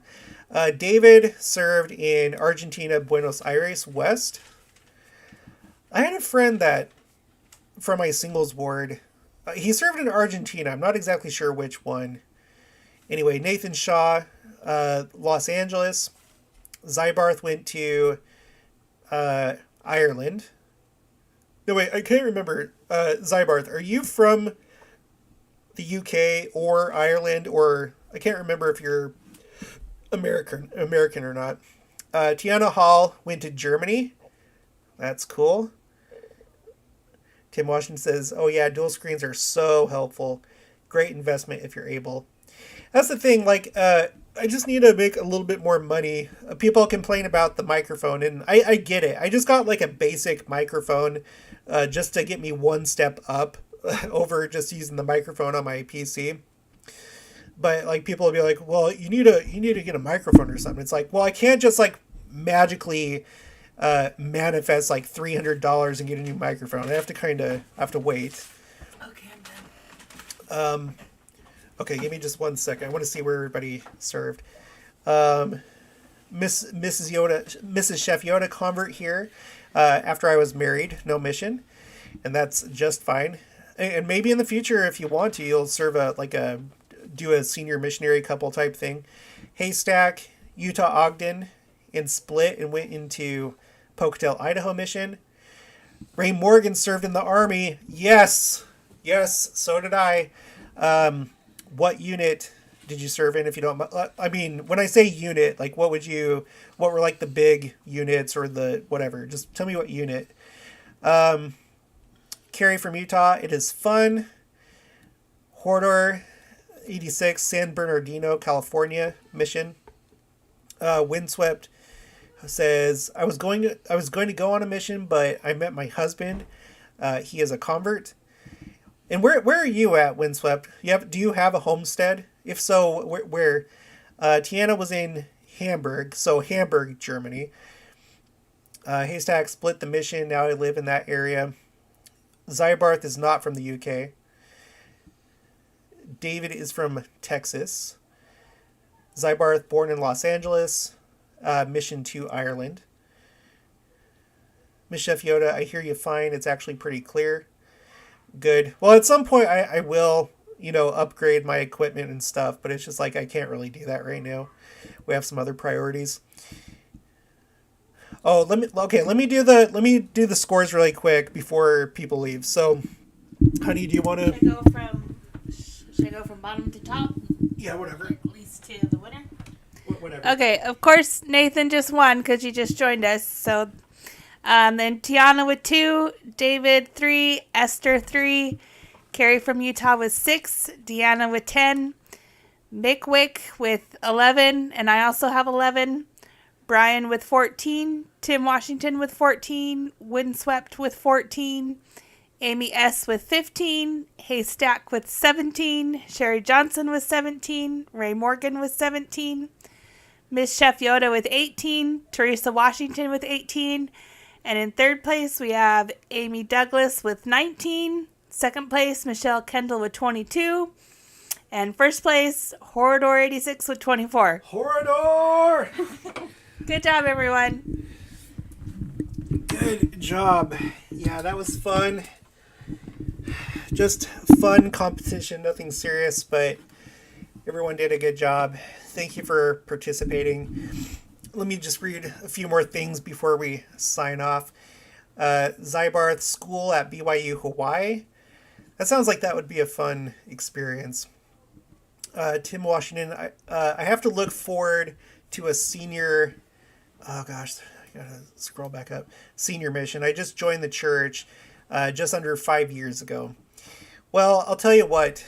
I truly think that the millennium is upon us. I don't know if we're talking about years or decades, but I tend to think within 5 to 10 years. I feel like certainly it must happen within that time. Although I'm not going to be disappointed, or I'm not going to be shaken if it doesn't. But, I think there's going to be a lot of stuff that we're all going to be doing during the millennium, missions and otherwise, and we'll just see how it goes. David, you can use all those earnings from YouTube. Ha ha ha. Well, I'll tell you what. I do have to monetize my channel. I spend a lot of time doing this. So this is basically becoming like a second job. I do this, and then I do graphic design, as well as like stock photography and stock imagery. So I'm a creative. So it just makes sense to do YouTube too, and this has been really fun. But I cannot do it for free. It's impossible. Otherwise, I'd have to like cut way back on the content. So yeah, if those earnings go up, then I will reinvest it in the channel. Zybarth currently living near Newport Beach Temple. Nice. Teresa Washington, no way, Horador. I grew up in Riverside / San Bernardino County. Used to work in Colton. Was in YSA when Redlands Temple was dedicated. Windswept is in Virginia. Okay. Maybe you've shown up in the channel before, because I remember somebody being from Virginia. Sherry Johnson, my mission is to raise and care for grandchildren. Yeah, Henry B. Eyring, that's what he said. He said in the Sisters of Zion talk that you, your daughters, and your granddaughters are going to be instrumental in building up, literally building that society like Enoch in preparation for the second coming. That's like one of those more explicit talks, clear talks that have been given that kind of like identify a group, and you're part of it. Ray Morgan with the Army, he served MLRS rocket / missile, Fort Sill, Oklahoma. Yeah, because Fort Sill, that's like a big, it's a big artillery and probably air defense artillery. I don't know if like MLRS, I think it's either within artillery or air defense. I'm not exactly sure. I served in Fort Hood in Texas. It's a big armor base, but my job, I was supply. I worked in the supply room, and I was in a HHC. I just did one enlistment. I was in the same company the entire time. I never moved. I was in an HHC, which is a headquarters and headquarters company, and my division was 1st Cavalry Division. David Atchison, I was accepted at BYU Hawaii, but it was too expensive. Cost of living. Yeah, I'm sure it is in Hawaii. Carrie can hear me well. Windswept. Just had a calf born today. He is so cute. What breed? What breed is your calf and your cattle? How much cattle do you have? We just have 2 because we're still in the beginning phases of this. We've had grown cows, but we've had a bull, we've had a couple heifers that were full grown, but we sold them. So it's like we're trying to get things going, but we have 2 calves right now. One of them is an Angus Holstein cross, and then one is a Holstein Jersey cross, and we're both going to have them be meat cows. They're steers. I did a video where I banded them in case you want to see that. I probably shouldn't have done that video. Let's see. Good game, good time. Congratulations. Good job, everyone. Jared, you are inspiring my wife to homestead. Yes! Good. It's a beautiful lifestyle. I love it. I wish I could have been doing this before now, but it is so... It's very rewarding, I'll tell you that. My mission president was the administrator of church education, says David Atchison. Mrs. Chef Yoda, I would like to talk to you about something that was said in my daughter's patriarchal blessing. Would you mind if I email you? Yeah. Of course, just use your best judgment, because patriarchal blessings are personal, of course, but I wouldn't mind, I'm just, whatever. Yeah, sure. Yeah, I'll do it. Sherry Johnson, thanks and good night. Good night, Sherry. Thanks for joining us. Carrie from Utah says within 8 years. I sure hope so. Ray says MLRS equals multiple launch rocket system. Yeah. Carrie from Utah. My mom's blessing said she'd live to see the descending of our Lord and Savior descending surrounded with glorious concourses of angels. Very good. I can't wait. It's going to be the best. I can't wait. We're all just like, all of us. I know that we're all just itching for this to happen. Life is going to be amazing once this happens. David Atchison says, I saw a video today from the Saints Unscripted channel, literally a few days before conference, discussing the Mother in Heaven topic in depth. Interesting. Carrie from Utah, she's 80. I would not be surprised. I wouldn't. I think I would be willing to guess that that's a very good possibility with her being 80, because I really think that it could be within a few years, but that's just my own opinion. Windswept Homestead says, Guernsey, cool. I love cattle. Bye, everyone. I gotta put my son to bed. It's 3 hours past his bedtime. Oh, it was fun. okay, go ahead. It's fun. Thank you. Bye. I love cattle. They are so fun, so rewarding. David says, need a few Texas Longhorn cattle. I see a bunch of them around here. They look really fancy. I like them. I'd like to have some. Windswept says we have chickens, pigs, cows, goats, and rabbits. At our peak, we had our cows, we had turkeys, chickens, a goose, ducks. We did have goats for a little bit, but then we just decided to just go for cows and just do cattle, and that's it. And then we had guineas also, which were fun, but they were more annoying than they were fun. It was just it was too much. So at this point, we're basically just doing turkeys, chickens, and cows. But that may change in the future. If we get a larger property, we might do pigs, possibly. Horadar86, it's great being a part of this community online. Have a good night, y'all. You have a good night, too. Have a good weekend. David, every blessing pronounced will come to pass if we live worthily. Yep. Teresa Washington, Carey, that gives me the chills. Teresa says, bye, Jenica. Tiana Hall, we have goats, chickens, rabbits, turkeys, and snakes. Oh, doing some snake farming, huh? You have a snake ranch? Yeah, we have rabbits, but they're just pets. So we're not doing like anything with them. Although my wife has a stepsister that lives up in Coeur d'Alene, Idaho, and she has rabbits for meat and for, that kind of stuff. So Tiana Hall, where are you from, Tiana Hall? So we have Windswept in Virginia. Where are you doing your homesteading? I kind of have like this fantasy kind of dream that I'd like to just like be a rancher and just like have just a ton of cattle. It's never going to happen. It'd be too much work for me, but I just like the idea of it.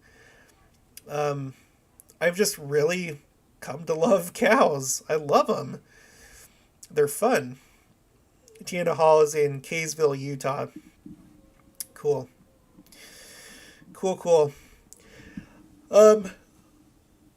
Oh, man. I'm tired. I'm not going to go to bed yet, though. I think I'm going to stay up and watch. Every night, me and Jenica, we watch shows just to kind of like end the day, kind of calm down. And our kids have some friends over tonight. So we would normally watch like a Marvel movie because we're like watching all of them for a second time. We're going through all of them.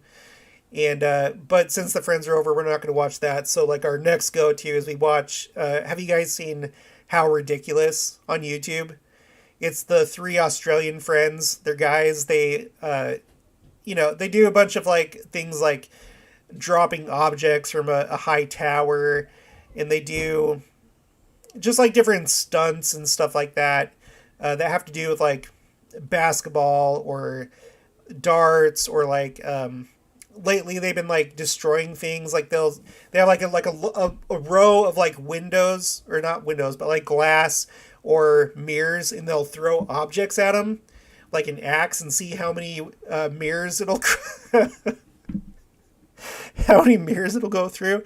It's very entertaining. If you're looking for a good wholesome YouTube channel that's just for fun, very lighthearted, will make you laugh, I would recommend How Ridiculous. They are great. I love them.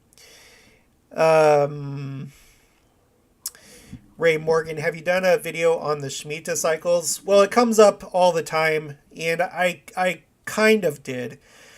On my spreadsheet, in fact, let me pull it up. Okay, let me go to the other window. Let me pull up my Google Drive. Phrase tracker. I just have this kind of like this workbook that has all these worksheets in it with different things. I was trying to track the Shemitahs and when first fruits and Easter are on the same day, because they're not always on the same day each year. And then on top of that, if which year's Passover starts on a Friday, meaning at sunset. So I put this together, but I was doing not necessarily the wrong thing, but I need to do it again because now I have a different understanding of when first fruits falls. And it should be, according to the majority of what I'm seeing online, and I don't know how I missed this, but the majority view it as the 16th of Nisan. So, but you can see here in this column F, I have tracked all the Shemitah years, right? So this year, 2022, we're in a Shemitah. The next time it's going to roll around is 2029, roughly, So basically, meaning September of 2028 until September or October of 2029. So, but I'm going to have to like redo this and see how often first fruits is on the same day as Easter. Because I was looking at this year and thinking, well, maybe that could be of some significance. Maybe not, but maybe. So I'll probably do a video about that sometime soon. Maybe like next week or something like that. So, yeah. It's something that I look at. Windswept is going. All right, good night. You stay safe as well. David says you should share the folder for the channel members to pursue. I do. It's in the link for it. You're talking about my spreadsheet? Because the link for it is in the description of each video.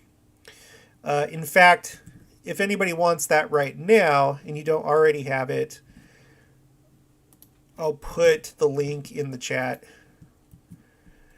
It's going to be read only because I can't have people messing around with it.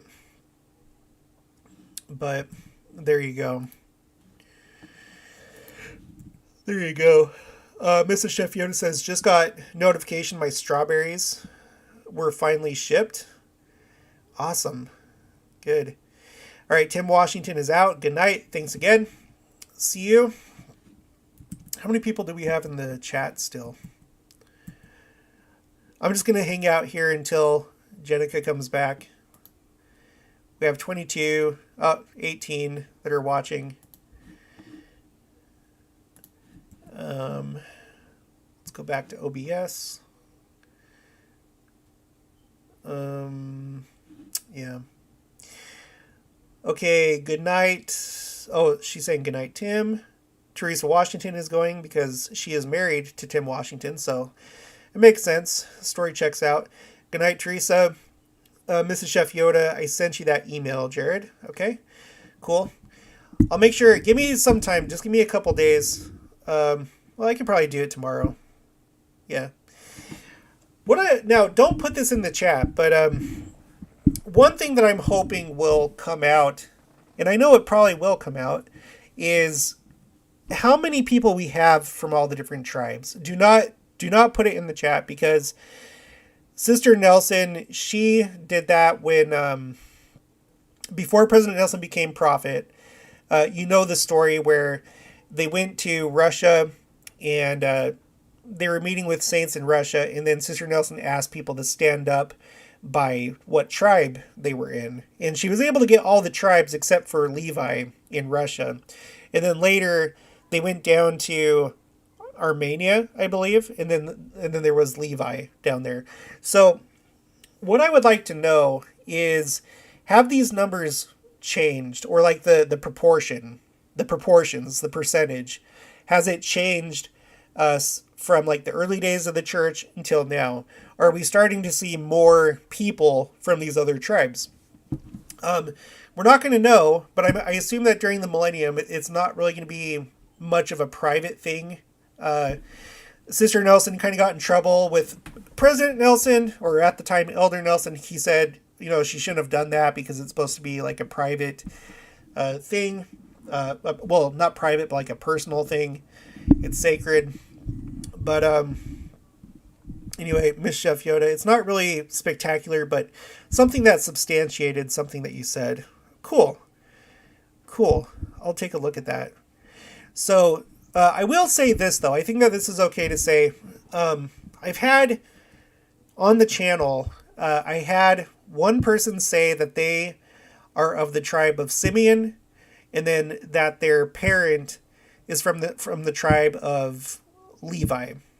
And then there was somebody else recently that said that they were from the tribe of Benjamin. So I wish somehow there was like access to those numbers. But we'll probably have to wait on that one.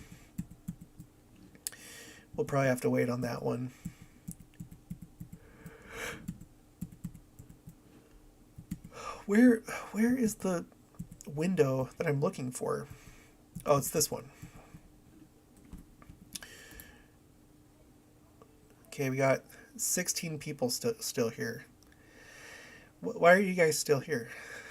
Why are you still here? If it was me, I would have left. I would have left a long time ago. Mine says House of Joseph. That's interesting.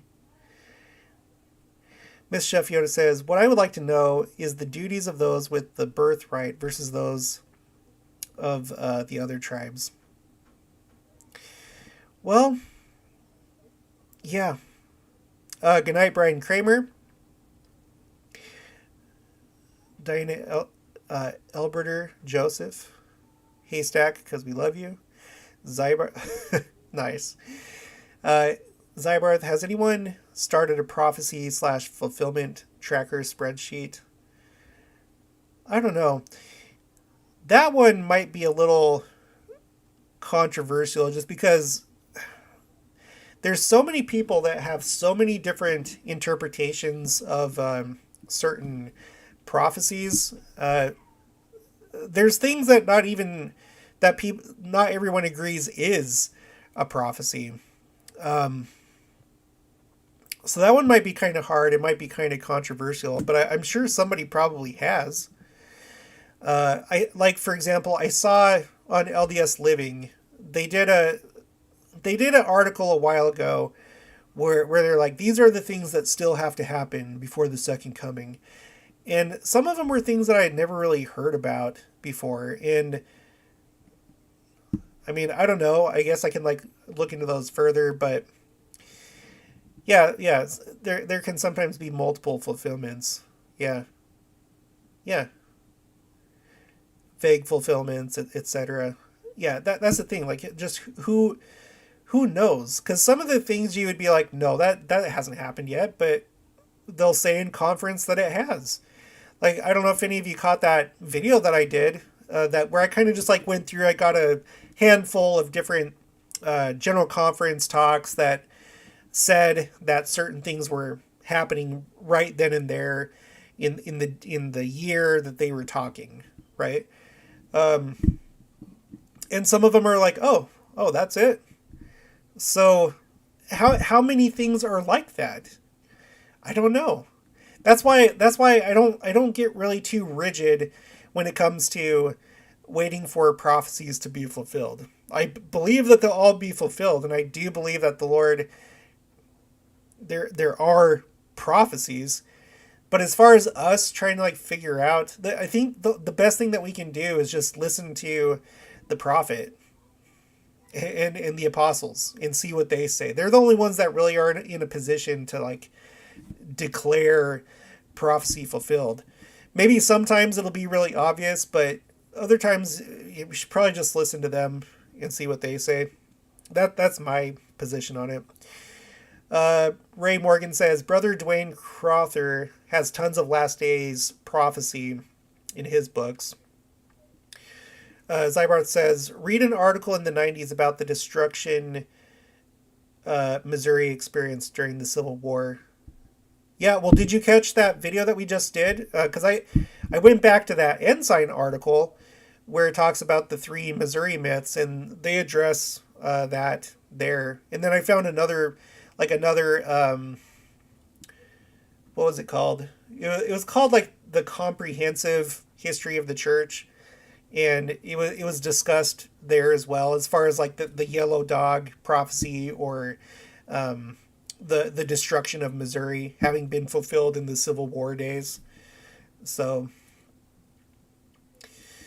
Mrs. Chef Yoda, why do members talk about a rapture? I have never found anything in Scripture about a rapture except at the time of this large earthquake, the dead shall rise. Well, yeah. So rapture, like we do have that idea. We just we don't call it rapture. Many times it's referred to as being caught up, being translated, being quickened. There's an article in the Ensign. Let me see if I can find it really quick. Ensign. Wait, can you guys? Do I have it on the right screen? Okay. Ensign will. Okay. Ensign LDS. Will we really be caught up in the air? Let's look for that. Okay, here it is. When Christ appears again, will people actually be caught up to meet him, actually lifted up from the earth like the people in the city of Enoch? And down here it says, the answer to this question is a simple yes.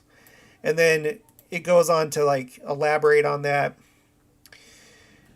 So let me put this in the chat in case you want to bookmark it and look at it later. But so this seems to be what's going on from what I can tell. A couple years ago, a popular timeline came out that really was stressing this idea. And then other timelines came out which kind of fed off of the original timeline. And I'm not saying that these are bad people or that they're wrong or whatever, but I think that the original timeline kind of imported some evangelical ideas, like a 7-year tribulation period, because the evangelicals, they're really hyper, at least the ones on YouTube that talk about second coming stuff. A lot of them are really hyper focused on this, being caught up when Christ comes. And you have all these different timelines and theories that they have, which is based around their concept of a 7-year tribulation period, which is made up of 2 3.5 year periods, because they look at the numbers in the book of Daniel and the book of Revelation, and they're like, oh, this is all talking about the same thing. This must be a 7-year period that's broken up into half. And so you have different theories about, oh, there's going to be a pre-tribulation rapture so that the members of the church will escape the judgments of God. And then some of them think, no, it's going to be in the middle, because the second half is going to be worse. And so that's when God's going to take his church up, and they'll escape the worst part of his judgments. And then others will say, no, it's after the 7-year tribulation period. And they have all their rationales for that. As far as I can tell, I have a playlist about that's called 7-Year Tribulation and Symbolism in the book of so these are different playlists. 7-Year Tribulation period, Book of Revelation, Book of Daniel, whatever, where I've explored this in depth. And I cannot, through any of our own material or sources, ranging from General Conference talks to the Journal of Discourses to church manuals to ensigns or Liahonas, I cannot substantiate that idea of a 7-year tribulation period. But what I can substantiate is that we will actually be caught up to meet the Lord when he comes. As to the timing, it seems to me the closest that I can get so far is that it'll happen when we see the sign of the Son of Man. I'm not trying to put this down on a timeline. I'm not a big timeline person. I do look at the Jewish feast days because I think things can happen on those days. They have happened in this last dispensation, but yeah, so I mean, we believe in being caught up. They call it rapture because it comes from the Greek. When you look at the original Greek, and sometimes it's referred to as harpazo, but I think the original word is raptura, which means to like snatch up or to quickly grab something, So Zybarth saw the thumbnail, still have to watch. Miss Chef Yoda, and those who are left shall be caught up to meet him in the clouds. Oh yeah, and another thing, from what I can tell, it seems that this quickening event is in conjunction, or it happens at the same time as the resurrection, because there's a number, and I've done videos about this, so you'll just have to go back and try and find it. But there's a number of scriptures where it says that that it happens at the same time, the resurrection and the being caught up to meet Christ in the clouds. So I don't lose too much sleep about it. David Atchison, are we still in the time of the Gentiles? I don't know. I've done videos on that where there's kind of like two ways to think of the times of the Gentiles. One of them is to look at it as the land of Israel having been possessed by Gentile nations. So that's one part of the time of the Gentiles, when Jerusalem is trodden underfoot. So it would seem that the physical time of the Gentiles in Israel, in Jerusalem, it seems like that's done because Israel's now a nation. They're coming back to their land. As far as the time of the Gentiles, taking the gospel to the Gentiles, I don't know. I really don't know. But I look at when the angel Moroni dropped his trumpet as a clue that it might be over. A couple days after that happened, the missionaries were called back, and missionary work has continued. But something big happened to the church as far as temple work missionary work has gone over the last couple of years. So I don't know. I wouldn't be surprised if it's over, but I'm not going to say that it is, because I can't say that. Zybarth, trying to keep up with all your great content. I know there's a lot, but I have too much fun doing this, and there's so much to talk about, and I'm just going to put it out there at a pace that I like. I know not everybody can keep up with it, but there's so many things that I repeat over and over again, so at some point, if you miss stuff, it'll come up again. But I just like doing it, because essentially, yes, it's a YouTube channel. I'm making some money from it, but at the same time, it's also kind of some of my personal study. I do my own personal spiritual work and study on my own, but like this also, I learn a lot doing this too, and it's really fun. It's amazing. David Atchinson, we have our own words for the same events, just separate meanings as well, due to a greater understanding from additional revealed scripture. Yeah. Mrs. Chef Yoda, what they refer to, though, is a pre-trib rapture, mid-trib rapture, post-trib rapture, and that they will be in heaven at the wedding feast for 7 years. Yeah. And I think that they're doing the best that they can with what they have, right? As far as like the wedding feast, if that was matched up with a specific event, which I'm not sure that it is, but if it was, I would tend to think that it would be Adam on Diamond, because recently on the channel we've been talking about how it's viewed that the Mount Sinai event, when Israel as a nation first became the Lord's people, that was kind of like a betrothal, but not the actual wedding. So basically just as good as being married without being married, because their betrothal is different from our engagements in modern days. But it seems that the actual marriage would happen at the second coming, and it just kind of makes sense to me that it would be Adam on Diamond, because that's when he's going to come, just like when he came to the Mount Sinai. It would make sense that he would come to Adam on Diamond, to his church first, and receive the keys, receive the authority, become the king. It would make sense that that would be the marriage event to me, but it may not happen that way. David Atchinson, we're currently in the latter-day apostasy, a sifting of the wheat and the tares. Yeah.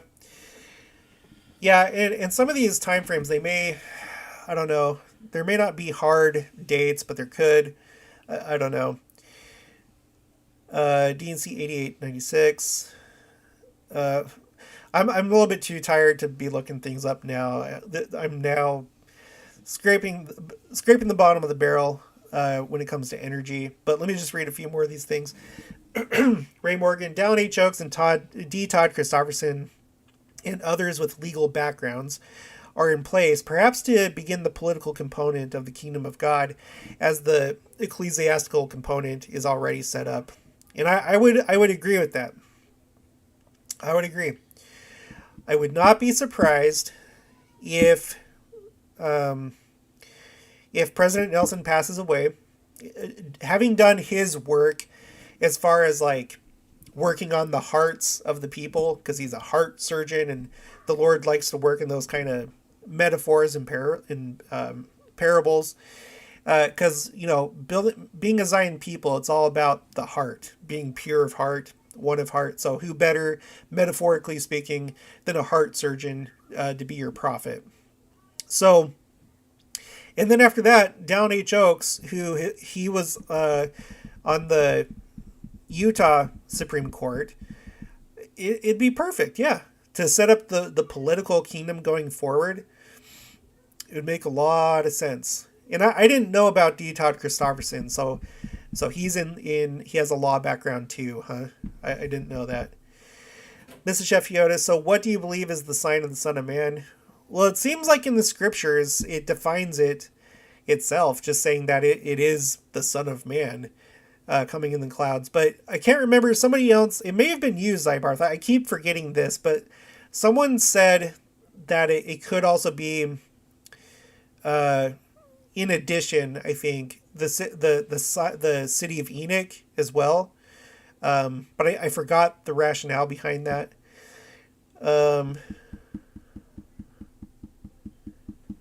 Zybarth, keep up. Okay, wait. David Atchinson, the 3.5 year of silence. Isn't that the 30 minutes of silence? Yeah, I think it's like a half hour. Whatever that means. I don't know if it's in God's time. I don't know. It could be. But yeah. Zybarth, keep up the good work. Thank you. A few people want to talk with me about all this. Yeah, it's hard. It's hard. I think there's different reasons why people don't want to talk about it. I think it makes some people uncomfortable. Especially like if you're someone that you know that things are not going very well in your life as far as like your worthiness. You're probably not going to be too apt to want to talk about it. Even if you don't believe that it's true, you probably don't want to talk about someone else's belief that you're going to be burned off the earth. Haystack, it's fascinating that when I study something on my own and then I hear it on a channel like this, and it has to be inspired. It also confirms just how aware the Lord is of us all. Yeah. Now, I'm not going to claim anything special, but I do feel like I was inspired to do this channel. I think it's just like my own small part. I've been led down a path which has allowed me to do this, and I see good things coming out of it, and I think that everybody, whether it's YouTube or some other thing, just find your spiritual gifts or the opportunities that have been given to you to further the work. I know that I get a lot of other people from other churches watching the channel because I see their comments, and sometimes they're good, sometimes they're bad, but I just hope that in my own small way, maybe seeds are being planted, you know? So that's one good thing about doing YouTube is you can access a good size audience, right? And so hopefully some missionary work is being done, but I don't know. I'll only find that out after this life. I hope that it'll have done some good to help someone find the church. Mrs. Chef Yoda, I've also heard that this is the city of Enoch. Zybarth, I'll explain the rationale sometime. I think you already have. I think it's like in an email. It was like earlier in the channel, I think, but I forgot.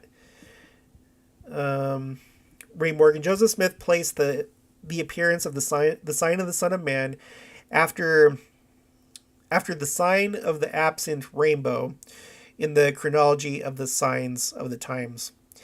Yeah, and we've talked about that on the channel, the rainbow thing. It was one of those ones I wasn't really a big fan of, but he said it, and they actually put it in the Sunday school manual. Like, you remember when we were doing the presidents of the church in Sunday school? It was in the manual, so it's not like just some questionable thing. It's a thing. And I saw a rainbow this year. We were driving, I think it was like last week. And like, you know, when it's not raining, but sometimes you look up and there'll be like a little piece of a rainbow up in the sky. We saw that. So maybe that counts. I don't know. But let's see. Ray Morgan, he also placed the messianic sign after the sun had been darkened in the moon bathed in blood. To likewise the Joseph Smith translation of Matthew 24.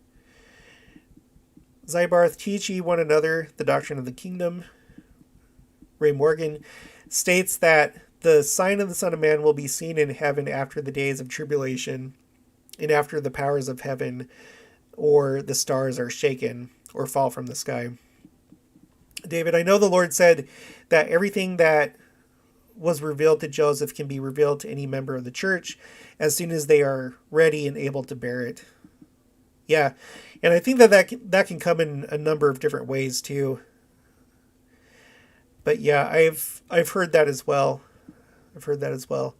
Ray Morgan, just a bright heavenly object announced, just as a bright heavenly object announced the arrival of the Lord upon the earth during the meridian of time, so too will his second coming be heralded. Now, there was an interesting thing that happened in 2017. 2017, that was a big year.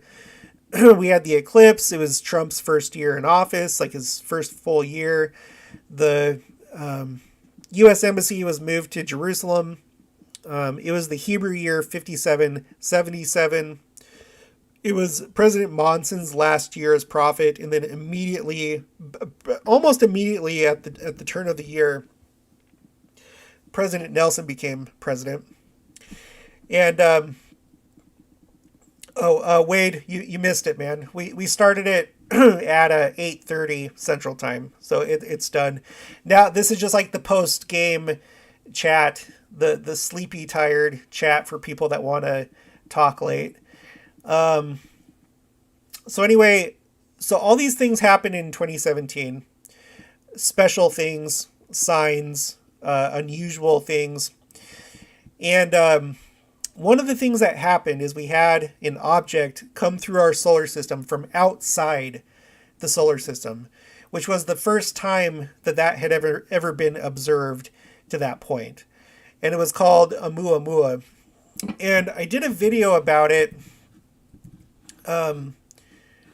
Let's see. Let's go to YouTube. Let's go to my channel. Oh, Mua. So it was odd because it had never been observed before. I'll put it in the chat in case you want to watch it later. But okay, so it was already odd because it came from outside the solar system, which had never been observed before. Not to say that things haven't come from outside of our solar system before, but this is the first one that was observed. It came in. They didn't know exactly what it was, but they knew the rough shape of it. And of course, this is not an actual photo. It's just an artist rendering of it. But it had a very, very odd shape for most like asteroids. It was very elongated. And it came in, it went around the sun, and then as it left our solar system, it actually accelerated. And they have different theories as to why that was. It could have been certain gases that were being ignited or heated up that gave it more propulsion, I guess. But I'm not kidding you that, let me see if I can find it here. There was, talking about Harvard earlier, there's a Harvard professor.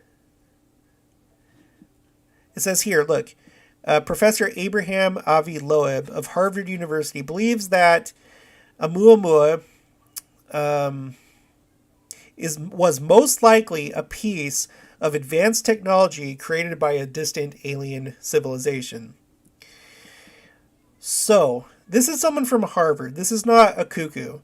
And you can find this many different places, whether you look at the Wikipedia article or any article.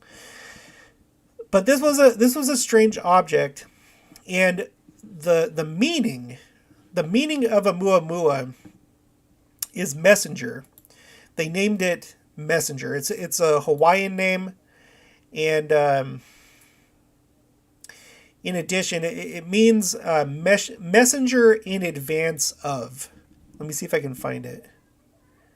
The constellation that it came from, like the direction where it came from, was interesting, and then the constellation it was headed to afterwards was also interesting. So you'll just have to watch the video, but I have to wonder if maybe this was some kind of celestial object, not so much, alien spacecraft, or maybe it was natural in its nature. Maybe it was some kind of space rock, but whatever the case, I have to wonder if it was some kind of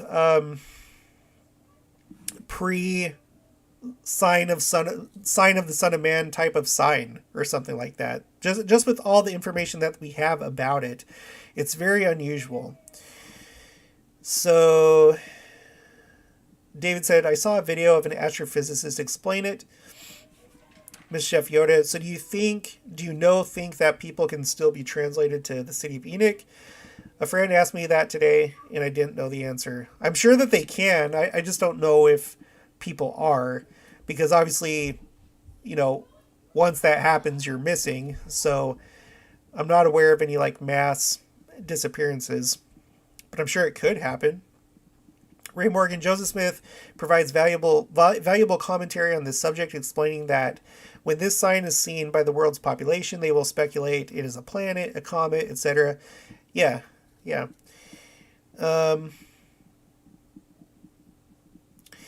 David, I believe that the city of Enoch will return in the early millennium. Yeah, I think, I don't know what I think about it, but I wasn't surprised if that happened. Have you heard of the comet called Apophis? Yeah, that's the Egyptian god of, I want to say the Egyptian god of like destruction or something like that. But yes, I did. I had heard about that. Green Tree's back. Wow, this has gone for a long time. I'm sorry, Green Tree. I don't mean to say this right as you get back, but I gotta go. I've just been sitting here and I'm starting to lose all my energy. But this has been good conversation. It's always good to talk to another Army veteran. For anyone else that's still in here, why am I still asking questions? For anyone else that's still in here, has anybody else served in the military? Not just the Army, but just any branch of the military. We have 21 people in here. What? Really? Who's watching this? Still hanging out? Who are you people? David, when are we meeting up live again? I don't know. I would say maybe. Green Tree says my husband just topped that. Topped what? Mrs. Chef Yoda, 25 years in the space program. Okay, the chat's starting to not make sense. Am I asleep right now? You're saying that you were in the space program, Mr. Chef Yoda? Oh, your husband was in the space program in the military? Or like in NASA? Haystack, no, just state law enforcement. Well, thank you for your service. And thank you for your service, Ray. Thank you for your service. My husband just topped the I missed you. Well, yeah, so sorry, David. So I'm thinking that probably on Friday. I'll probably do it again next Friday because it seems like a really good time for people, and I don't know. I'll probably do some more live streams, but they'll probably be more just like ad hoc type things.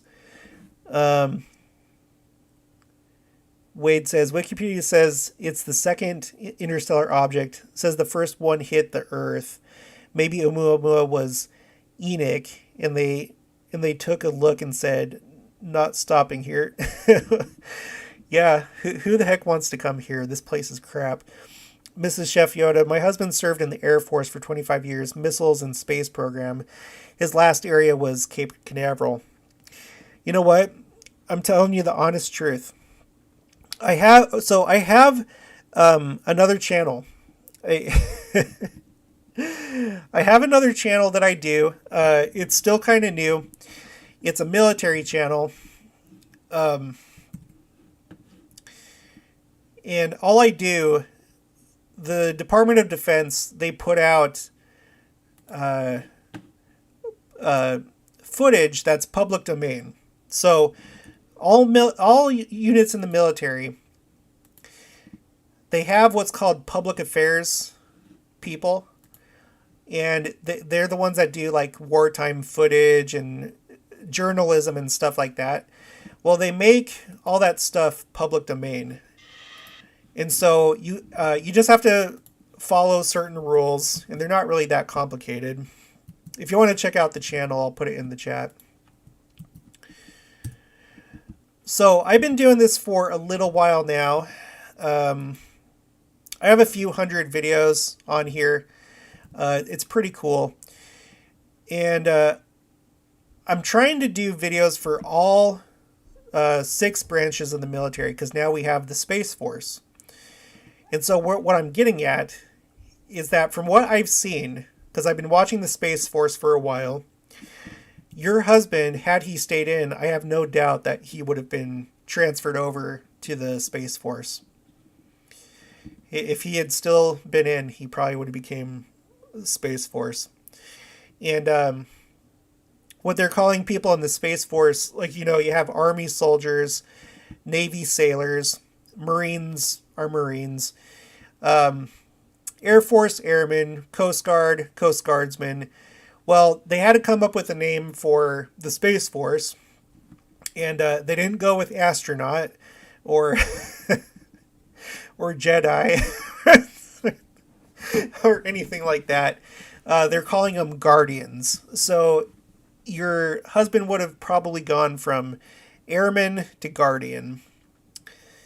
So, Oak Hills Runner, I am a recent convert. I'm enjoying learning from you. James. Welcome to the channel, and welcome to the church. Of course, all the material here, this is mostly supplemental, material. So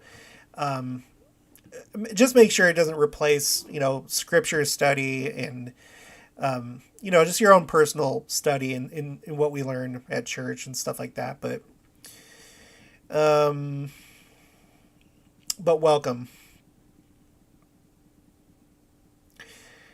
David says, thank all for whatever service they give. Yes, I second that. Haystack did a national defense contract for the propulsion systems for the Artemis missions.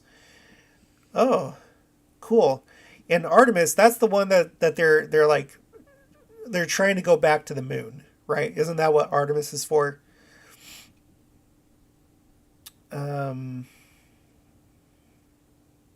Ray Morgan, space program has extraordinary stories. We are definitely not alone.